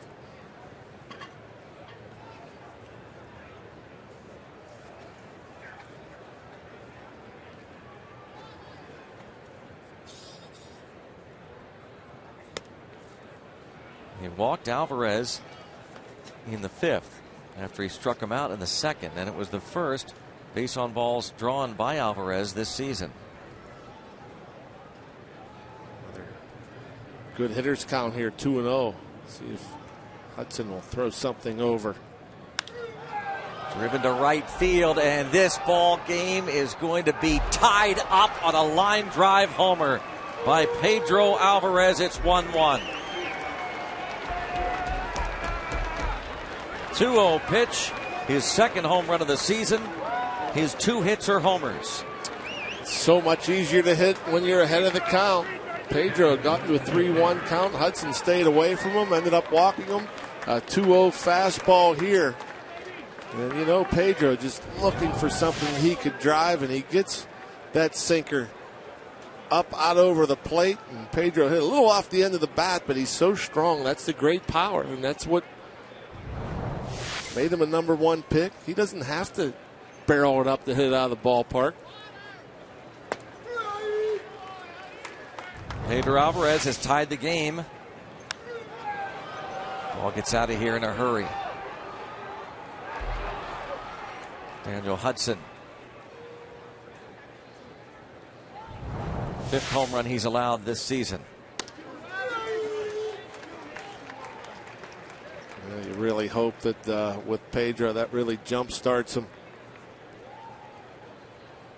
A long drive here last night. They got caught at the wall. After the home run that tied it, the strikeout of McHenry. The 4th of the game for Hudson, but it's now 1-1 thanks to Pedro Alvarez hitting his 2nd home run. A line drive dinger on the 2-0 pitch, and we'll keep it right here for Take Me Out to the Ball Game.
Brad Lincoln coming in the 5th. A couple of strikeouts here on the hook. Ran into some trouble in the 6th. First and third, one out. Gets the hard hit ball. Taylor made double play. Brad Lincoln still in the ball game after throwing 2 scoreless. Just the one hit allowed, that leadoff triple in the 6th. The walk was intentional. And still out there trying to keep this game tied. They'll face Lyle Overbay to start the bottom of the 7th. Jose Tabata takes over in right field for the Bucks.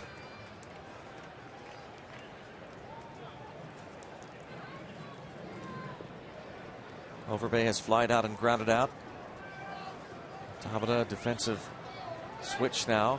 Jones out of there. Overbay takes a strike.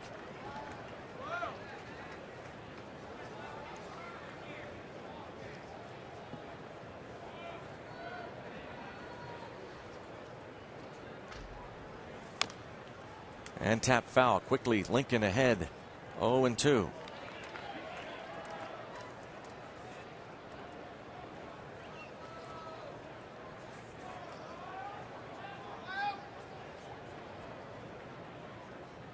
Let's see what Brad goes with here. He's got that good hook.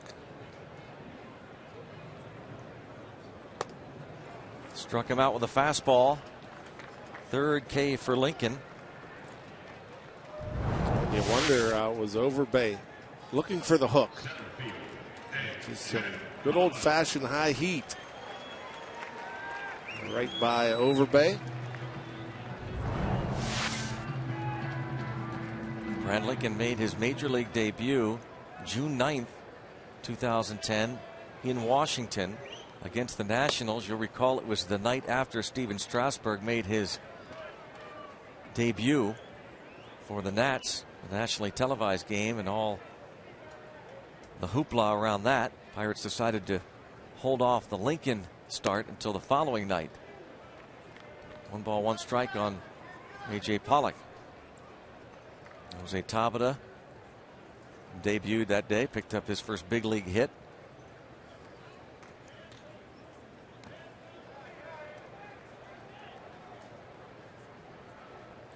Lincoln facing a man who's making his major league debut tonight, A.J. Pollock.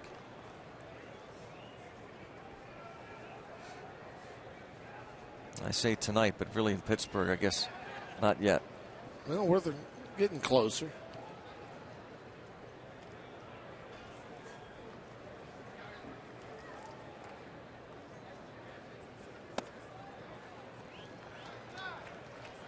Misses to Pollock, 3-1. Diamondbacks placing Chris Young on the disabled list. Jeff Blum on the DL, and there's ball 4. Pollock reaches base for the first time.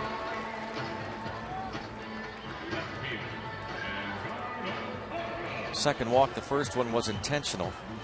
Gerardo Parra lined out sharply to third baseman Pedro Alvarez in the 5th against Lincoln. Fouled out his first at bat against James McDonald. As you mentioned, some speed over there at first base.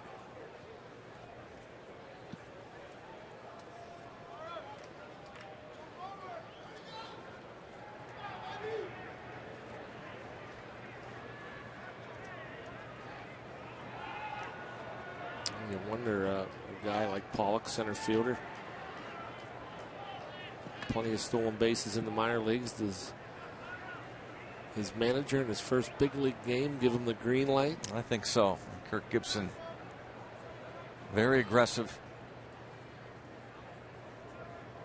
Go to first. Lincoln has a good move over there. Pollock back.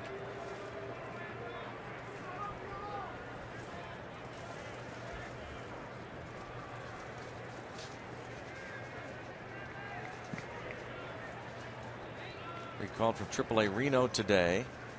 Was hitting .340 with 4 steals in a dozen games.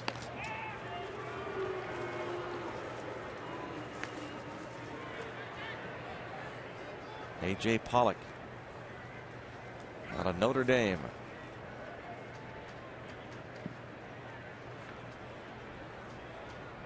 Pirates convinced he's going to be taking off. Not on this pitch, and Para, a swing and a miss. Tried to hold up. That's another thing, as far as throwing over so many times, the step-offs and everything. The batter's standing around an awful long time. I mean, that's probably more annoying for the batter than the base runner. And you have so much attention paid to the runner.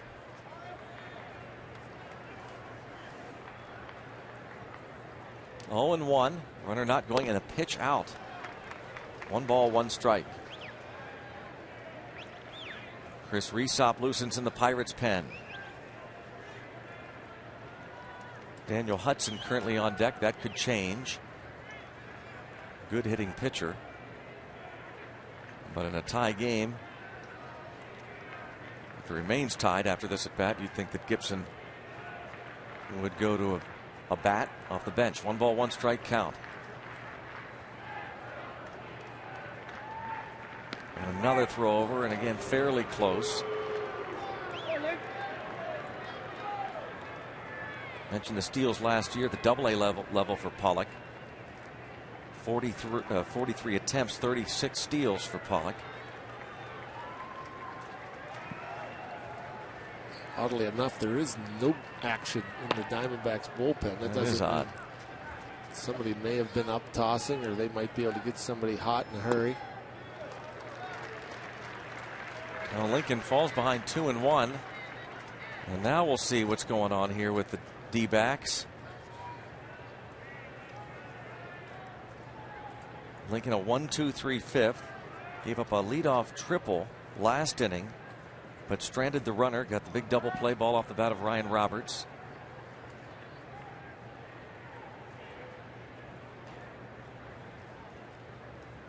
There goes the runner on the 2-1. It's taken for a ball. The throw is a one-hopper. It's a stolen base. No, he overslides. They're caught stealing. And Barma stayed with him. The overslide. It seems like we've had that happen 10-1, maybe more so. It's happened to us so many times over the years where guys just hydroplaning over the bag. And well, you don't see it that often with a feet first slide. No, and we've talked about all series how hard this infield is, and that the dirt. And it's another thing you don't see very often anymore is the pop-up slide. I know Nate McLeod has a nice little pop-up slide that he literally is down and up almost immediately, but Pollock a little too quick. Oh, then he walks Para. And with that, Daniel Hudson will bat.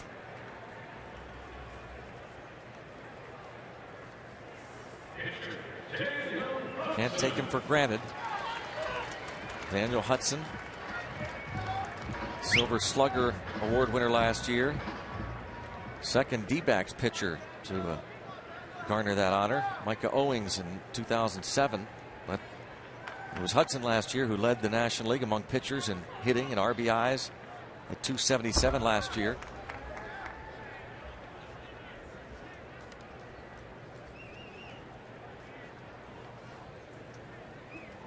14 RBIs, in fact, tied for third most by a pitcher in a single season since 2000.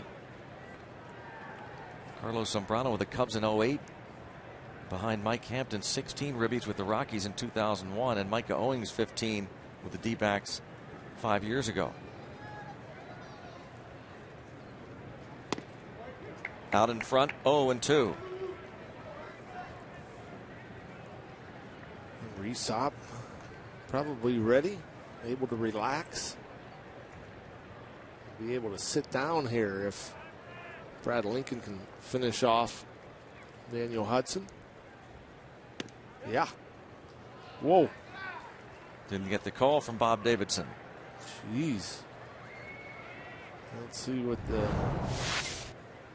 strike zone from UPM UNC Sports Medicine says. They say it's on the corner, knee high. Come on, Bob. It's a pitcher up there. The 1-2 pitch. Now he gets him. Brad Lincoln puts up 3 scoreless innings. Pitcher spot due up first for the Bucks in the 8th, tied at 1.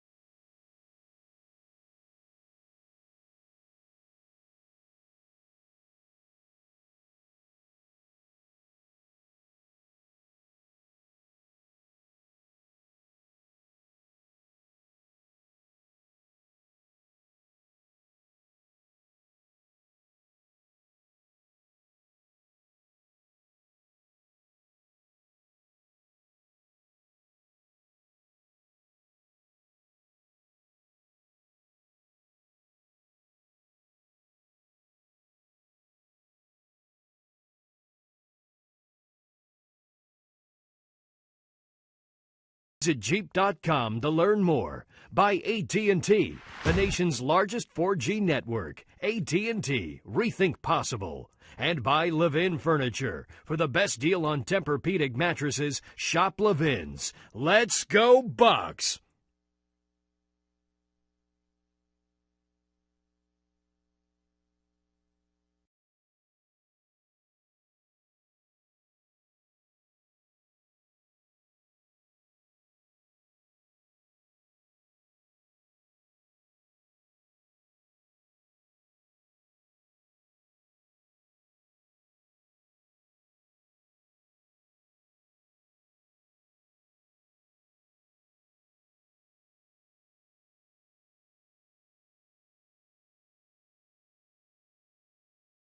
By AT&T, the nation's largest 4G network. AT&T, rethink possible. And by Levin Furniture. For the best deal on Tempur-Pedic mattresses, shop Levin's. Let's go Bucks! What a finish to this road trip. Brad Lincoln, 3 scoreless innings of relief. Worked around 3 walks. 1 was intentional. Struck out 4. Gives way to the pinch hitter, Josh Harrison. Starting the 8th inning, tied at 1 against Daniel Hudson.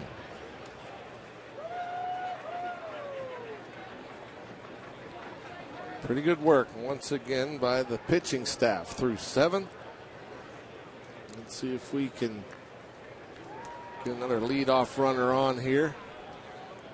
Get Lincoln a W.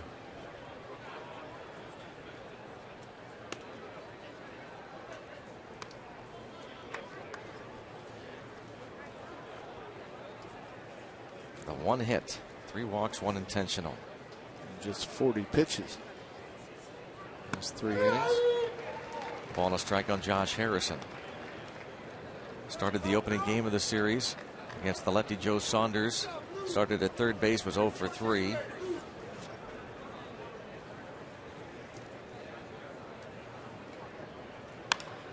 Line foul.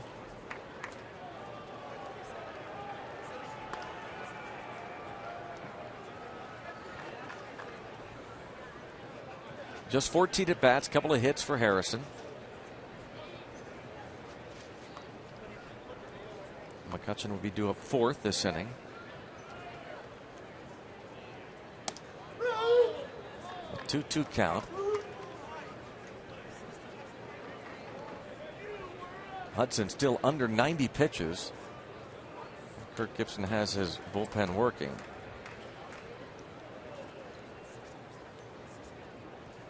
David Hernandez. Harrison reaches out, one hands it into right.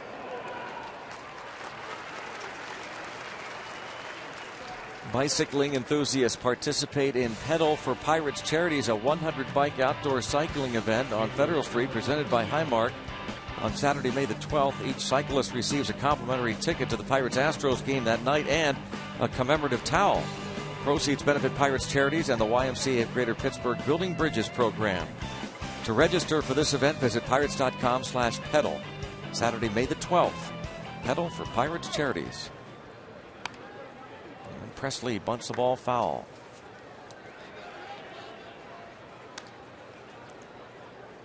Bunted that one a little too hard. A walk, a fly out, a single so far in this ball game today.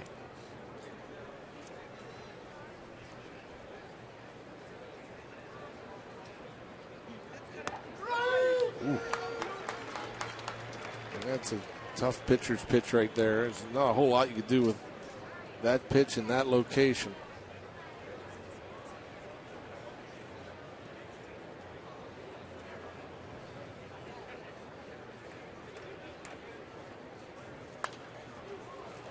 Still 0-2.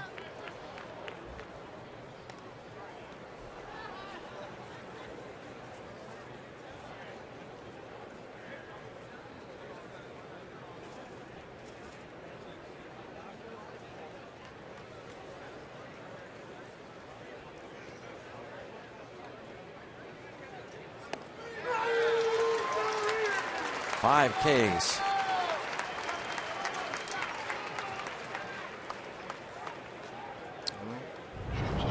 It's ahead 0-2 on Alex, and that hard, tight slider starts it down the middle, and it just breaks down and in. Alex swinging over it.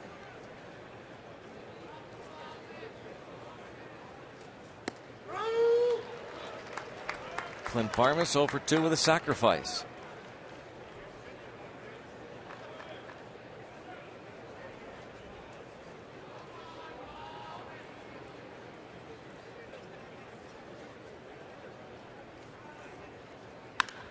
Well, line drive for Clint Barmas has to feel good. Just his 4th hit of the season. I didn't think that the 2 pitches he swung and missed badly at the first pitch. The second pitch looked about in the same location. A totally different swing. That sinker, and staying inside. You'll see the hand start. The head stays down. Sometimes hitting it, it could be so difficult at times, and then you see that, and it's like, wow. I mean, it's beautiful. It's that easy. It's beautiful. And a beautiful get out base hit there. First and second. Pollock trying to make the shoestring catch, traps it, putting 2 aboard for Neil Walker. That ball hit almost too hard. Another pitcher perfect swing. That great bat speed. Almost had enough carry. That's a little bit of a risky play by the rookie Pollock. That ball, if that ball gets by him, Barmas is going to come all the way around, but he picks it. Hudson's afternoon is done. Pitch to Dandy. New pitcher coming on. Pirates try to break the tie.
Top of the 8th inning. Daniel Hudson goes 7 2/3, allows the 6 hits. Easily his best performance of the young season, his 3rd start. The new pitcher is David Hernandez. He'll face Neil Walker, who will bat from the left side. Hernandez pitched a 1-2-3 8th inning on Monday. Did not face Walker in that game. Excellent work out of the bullpen last year for Hernandez. Ended up saving 11 games. J.J. Putz was on the shelf. Acquired from the Orioles a couple of years ago.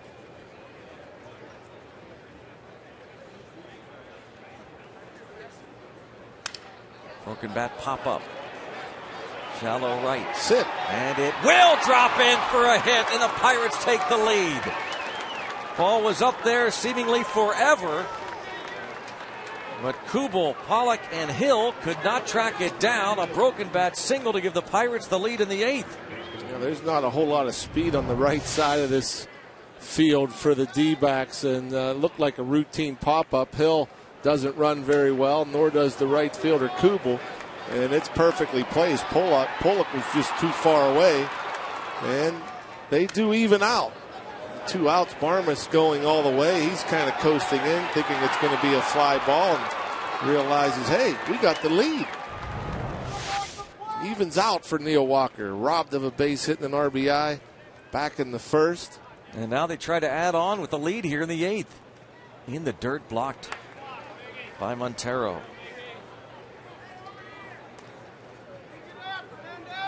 Barmas the line single to center. McCutchen followed, and Neil Walker drops that one into shallow right field, his 5th RBI of the season.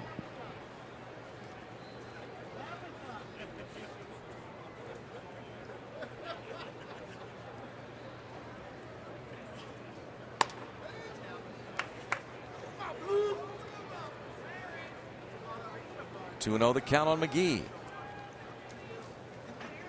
Look for that pitch out over the plate. Hernandez with that heavy, hard fastball at 94.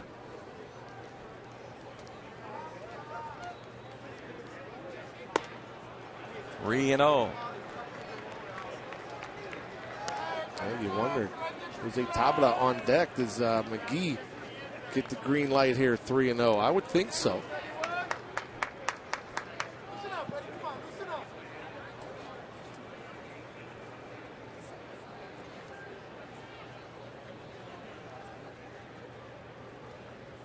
He did, and he popped it up. Foul territory. Catcher Montero makes the catch. 2-out broken bat single for Walker, and the Pirates have the lead.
questions? So don't be shy. Ask Teak. Text the keyword Teak, followed by your question and name to 412-412.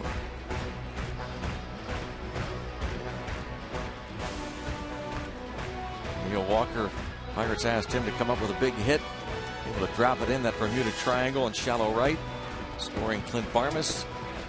Andrew McCutcheon's second hit of the day followed the Barmas single.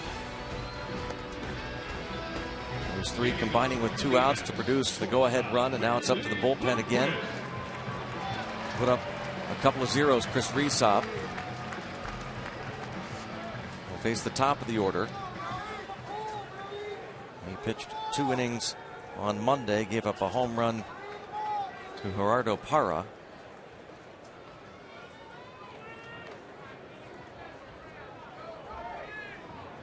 He faced Willie Bloomquist on Monday and struck him out.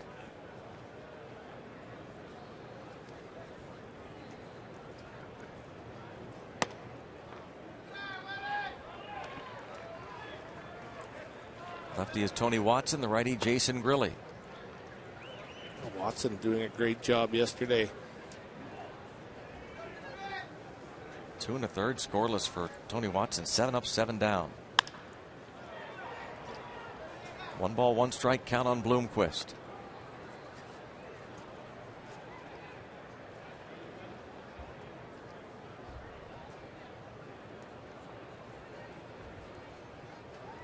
Resop tagged with the loss on Saturday in San Francisco.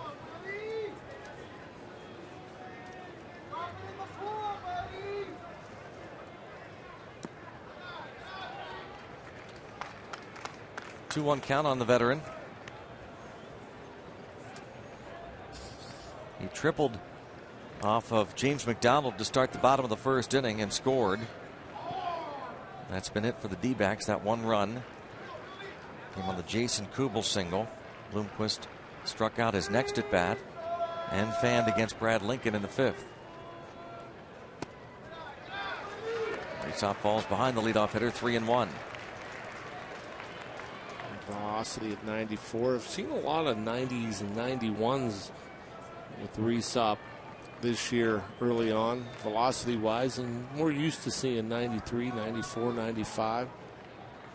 Then again, I think the readings have been down for just about everybody, both the Pirates and their opponents. And don't know if it's just because it's early and they're not at full velocity, or maybe it's just stadium guns.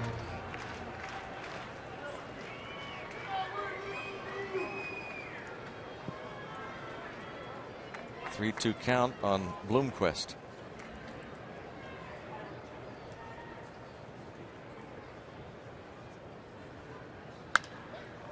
And it remains 3-2.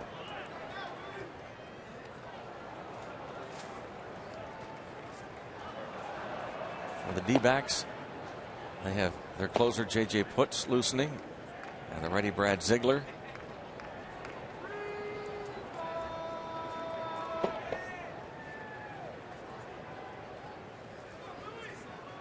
Resop trying to get the leadoff man Willie Bloomquist. Aaron Hill to follow.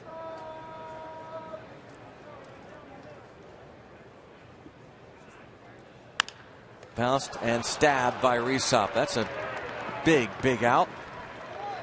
Yes, no question. Great job of coming back after falling behind 3-1. And fortunately, Chris Resop falls off a bit to the first base side of the mound, so that was easy pickings for Chris. Next up, it's Aaron Hill, who's lined out twice and hit a ball off the wall in center field. That's a guy you want to be careful with. He's got some pop. Probably looking to tie things up. Big cut there. Chris Resop took something off.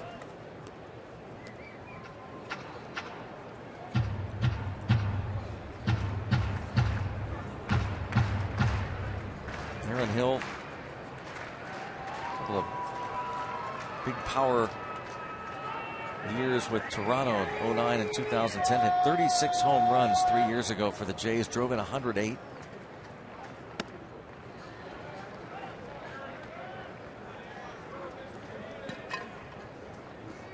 LSU product, first round pick by Toronto in 2003.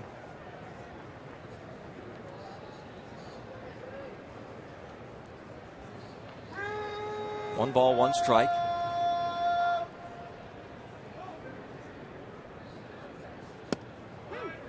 And it's 1-2. Perfectly placed pitch. And Chris will try to keep it down and away from Hill. Like to keep it around the knees, outer third. That's a tough pitch to hit out of the ballpark.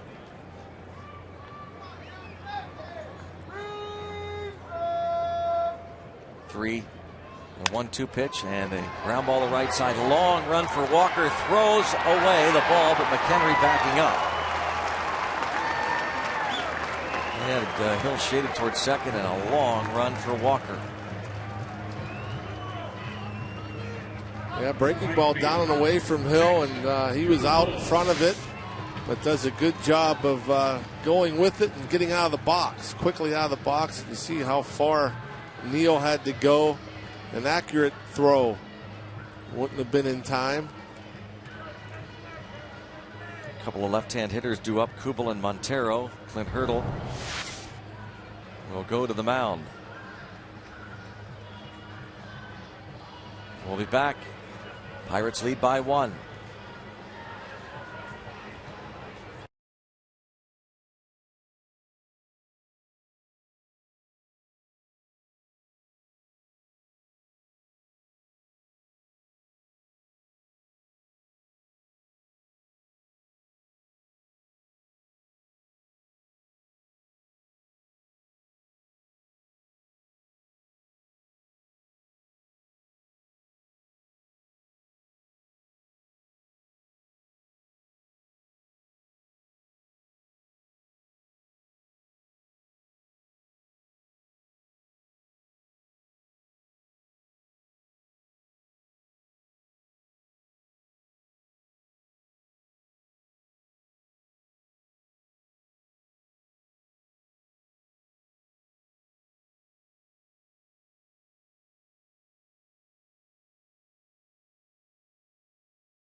Faces the two batters. Bloomquist gets him to bounce back to the mound, and the ground ball infield hit for Aaron Hill. Now it's up to Tony Watson with two left-hand hitters coming to the plate, Kubel and Montero.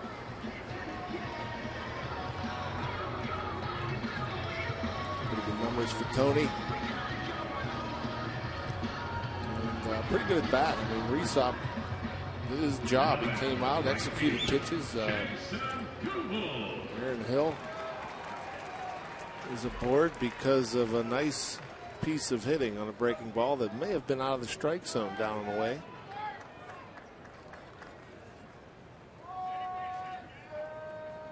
See that shadow creeping in over half of the left side of the infield. That should probably, if it gets over the pitcher's mound, make it difficult to see for the hitter. Ball 1.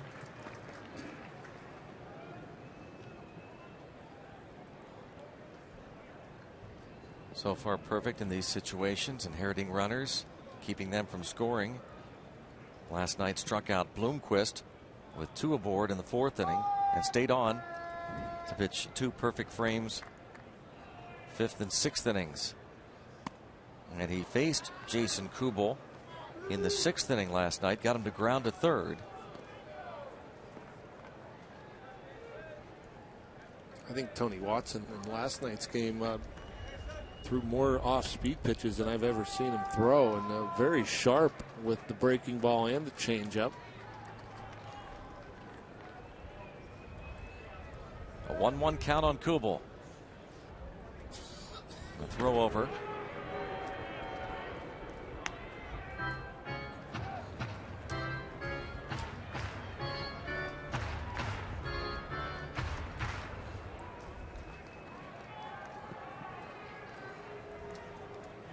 Kubel, the longtime American leaguer with the Twins, but good numbers in interleague play versus National League teams. Fouls this out of play.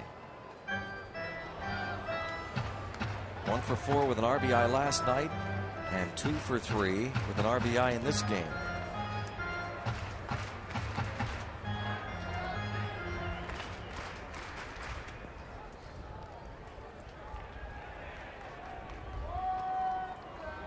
Miguel Montero, left-hand hitter, on deck.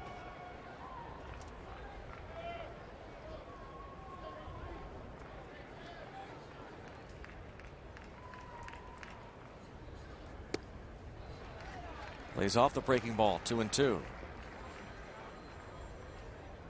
Last year, left-handed hitters actually did better against Watson at the big league level than did righties in his 43 appearances. Left-handed batters hit .279 against Watson. Righties just .193.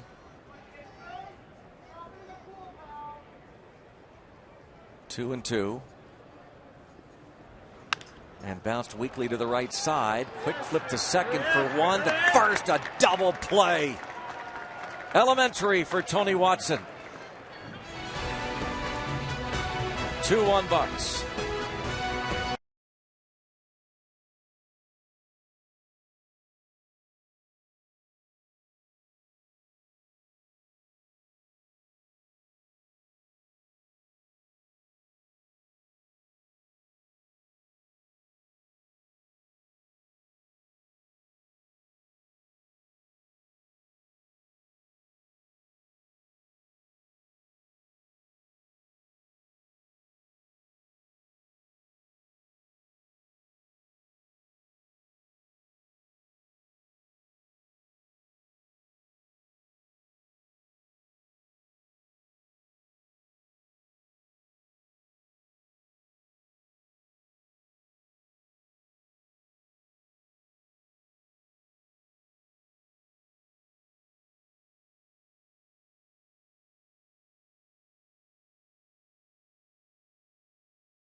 Road ahead for the Pirates, presented by Nissan.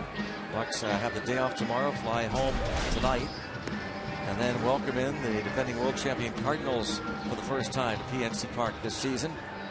3-game series followed by 3 against Jim Tracy's Colorado Rockies. And don't know this for sure, but we believe that that Monday game, Jamie Moyer should pitch, the 49-year-old wonder. Broke a record last night with a victory. Oldest pitcher ever pick up a win in the big leagues. Brad Ziegler takes over.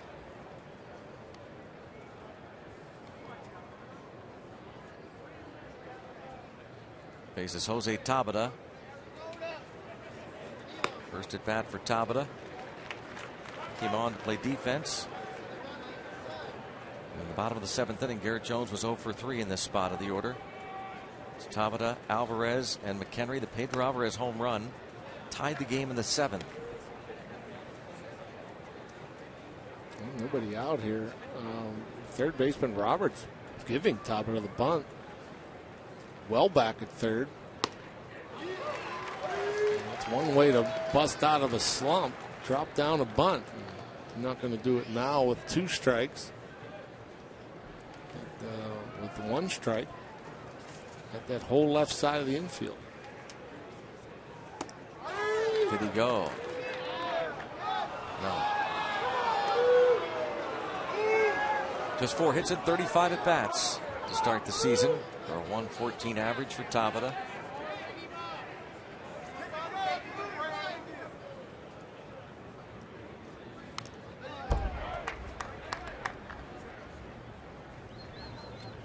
You mentioned Jamie Moyer. I don't think he allowed an earned run yesterday, and they said that he didn't throw a pitch above 80 miles an hour. Jeez. I don't think he hit 80 miles an hour, they said. My, oh my. That is amazing. Another 2-2 to Tabata. Ziegler strikes him out. Let's go downstairs to Lacey Collins.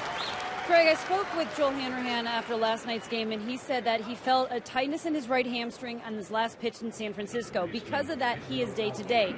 So talking to Clint Hurdle today, he said last night he chose to go with Juan Cruz in the 9th, Jason Grilli in the 8th, based on matchups. Similarly today, Juan Cruz is in the bullpen warming up for the 9th as the Pirates have the 1-run lead. When you look at the matchup with the lefty-righty lefty, it looks very similar to what he faced last night when the Pirates got the save with Cruz. Guys? Okay, Lacey, thank you. As Cruz earned his 4th career save. Pedro Alvarez, the home run, tied the game with 2 outs in the 7th on a 2-0 pitch from Daniel Hudson. 2nd home run of the season. And a big one indeed for Pedro Alvarez. We saw Brad Ziegler pitch on Monday.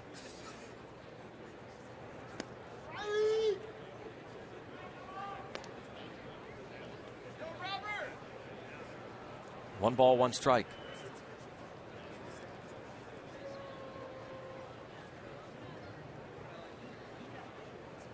Ziegler did not face Alvarez on Monday night.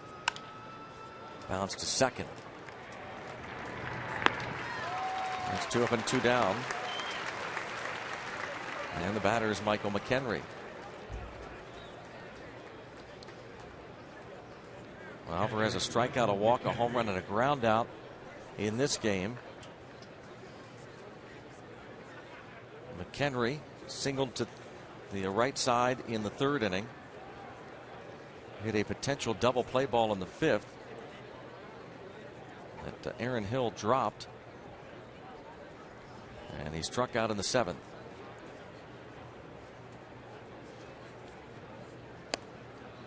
I think Michael McHenry got a little excited after the Pedro home run. He wanted to go back to back. That took some big hacks before striking out.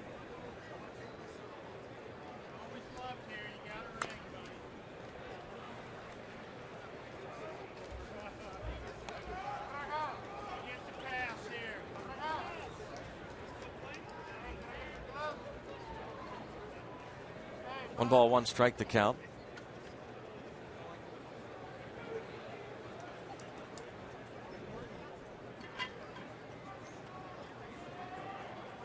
We assumed Cruz would start the 9th. We just heard Lacey Collins say that Clint Hurdle told her it would be bullpen by committee. I just wonder if he's thinking of at least starting the 9th inning with Watson, since he brought Watson in to face Kubel and Montero anyway. We'll find out soon enough. Ziegler has a 1-2-3 top of the 9th. We'll go to the bottom half. Pirates up by 1.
try and earn his second straight save. This veteran right-hander last night called upon with the injury to Joel Hanrahan, and he had a 1-2-3 bottom of the ninth inning to earn his first save as a Pirate, and his first save since May 24th, 2009 with the Kansas City Royals. You're gonna love it, getting an opportunity here. And you think of Joel Hanrahan, who would have taken the ninth game or the eighth game to get the first save opportunity, and now 3 save opportunities in the last 4 games. But Joel unfortunately unable to go, so Juan Cruz looking for back-to-back saves. Montero, Roberts, Overbay due up, 2 left-hand hitters. Pirates signed Juan Cruz over the winter to a minor league free agent deal with a good shot of making the club out of spring training. 33 years old. Last year with Tampa Bay, before that a couple of years with the Royals, and 3 seasons here in Arizona with the Diamondbacks. Look at Juan Cruz's splits over the last 3 seasons. He's been better against lefties than righties. Lefties hitting just .219 against him, righties .255.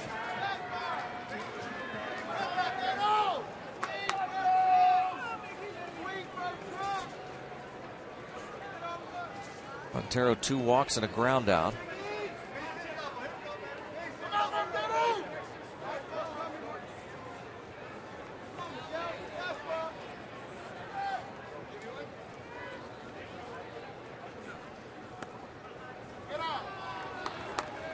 Ball 1.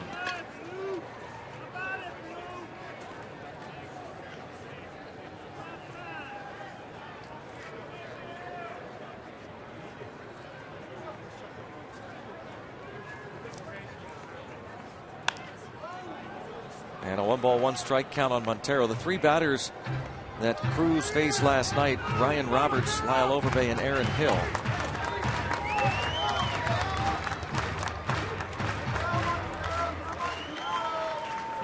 Just about any pitch at any time. Does a good job of changing speeds. Throw a slow hook, a hard, sharp slider, a cutter, 4-seam fastball, 2-seam fastball.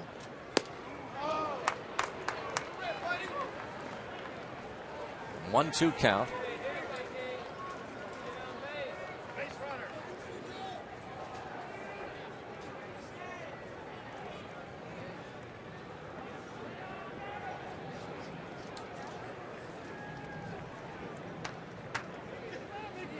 Montero with 2 home runs this season.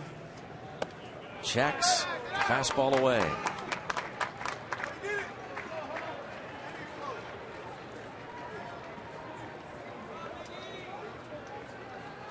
Just 1 at bat against Cruz previously. 0 for 1 is Montero.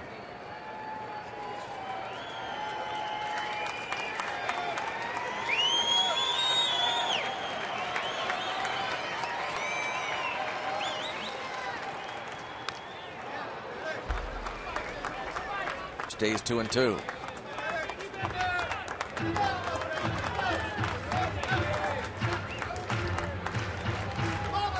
Roberto has seen his bullpen do great work in the first 12 games this season. Pirates trying to keep that streak intact, not allowing more than 5 runs in the first 12 games.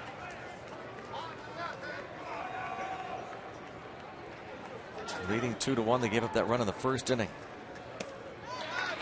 Now Montero ahead of the count, 3-2. And then we'll see what Cruz goes with here. He's not afraid to go soft in a 3-2 count. Let's see how much confidence he has in secondary pitches here, or does he challenge Montero?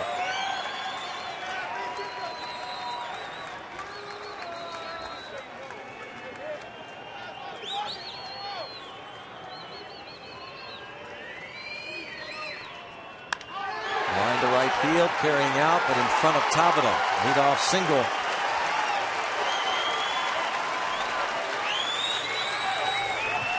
Tying run aboard. Yeah, went with a cutter. Tried to get it in there, left it right down the middle. And unfortunately, Montero with some topspin. You get through that, you get backspin, it's out of the ballpark. Just a single. And now we'll see what Kirk Gibson decides to do here. Justin Upton pinch running. Ryan Roberts at the plate. Upton has that thumb injury that kept him out of the starting lineup the last 2 games. They talked about a DL possibility.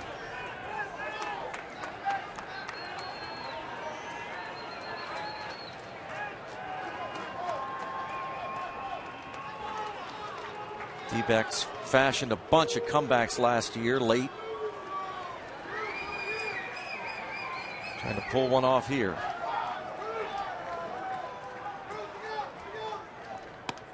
Strike one.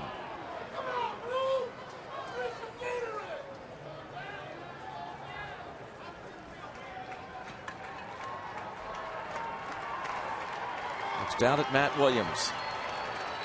Roberts 0 for 3 in this one. I'll keep watching that shadow creep closer and closer to the pitcher's mound. If that shadow covers Cruz, it's a whole different story for the batter in the box. And not only would you have the pitcher coming out of the dark, you have the sun shining on the batter's eye behind home plate, so that's a little lighter out there too. The hitter's background not as sharp as when the roof is closed or at night. It will definitely make a difference if that shadow gets over Juan Cruz. 0-1. Cut on and missed the fastball, and it's 0-2 on Ryan Roberts, who fouled out last night against Cruz in the 9th inning.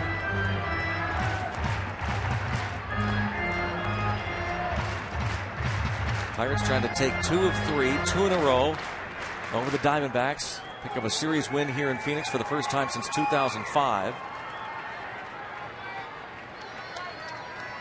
And they would head home having won 3 of their last 4 games on this road trip.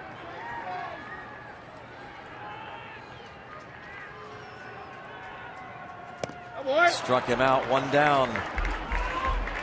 Make sure you keep it right here. Post-game coverage, post-game show, and then right into Penguins hockey. Juan Cruz rearing back with the 4-seamer. The last 2 fastballs, the 4-seam variety, up in the zone, 93 and 94 miles per hour. Cruz had 2 saves for the Royals in 2009. Has never been given the job as a closer.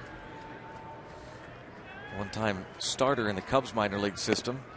As Lyle Overbay takes low ball 1. Overbay 0 for 3 this afternoon. Nice double play candidate. Get him to roll over. Get a ball on the ground.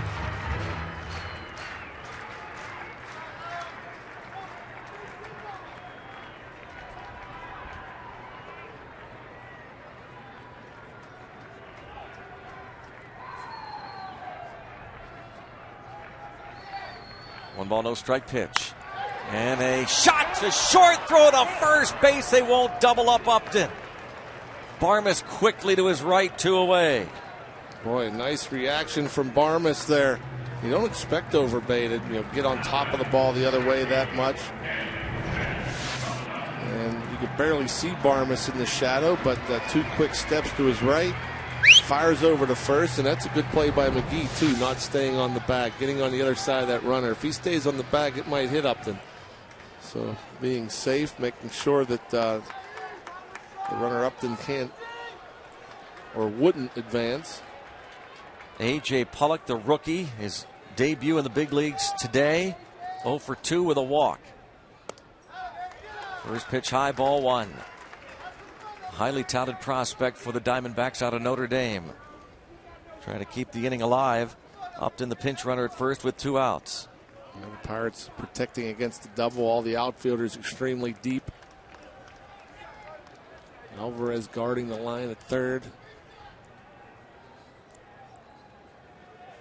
1 ball, no strikes.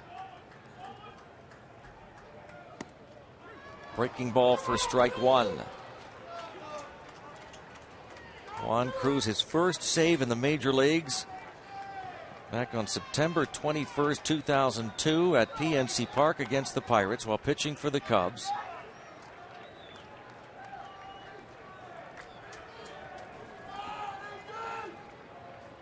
One ball, one strike. Missed, it's 2-1. Prefer not to face Parra on deck. Left-hand hitter. Cruz tries to end it here.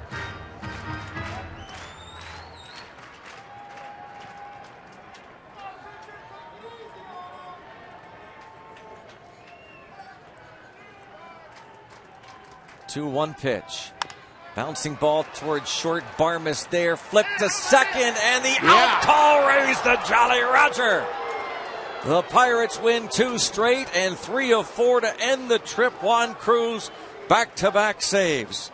Boy, what a job these last 2 games, although Neil Walker got perhaps spiked at second base, but what a finish to this road trip. It just looked like it wasn't going to be very good for the Bucks after losing the first 5, but pulling off 3 of the last 4, 5 and 7 going home. Looks a lot better than 3 and 4 or 3 and 12 or whatever it would be. Whatever it would be. Beautiful finish. The Bucks are now 5 and 7. Stay tuned. Pirates post game is coming up. The Buccos get the W. Brad Lincoln, great relief. The Pirates pitching staff, and the Bucks win it 2-1.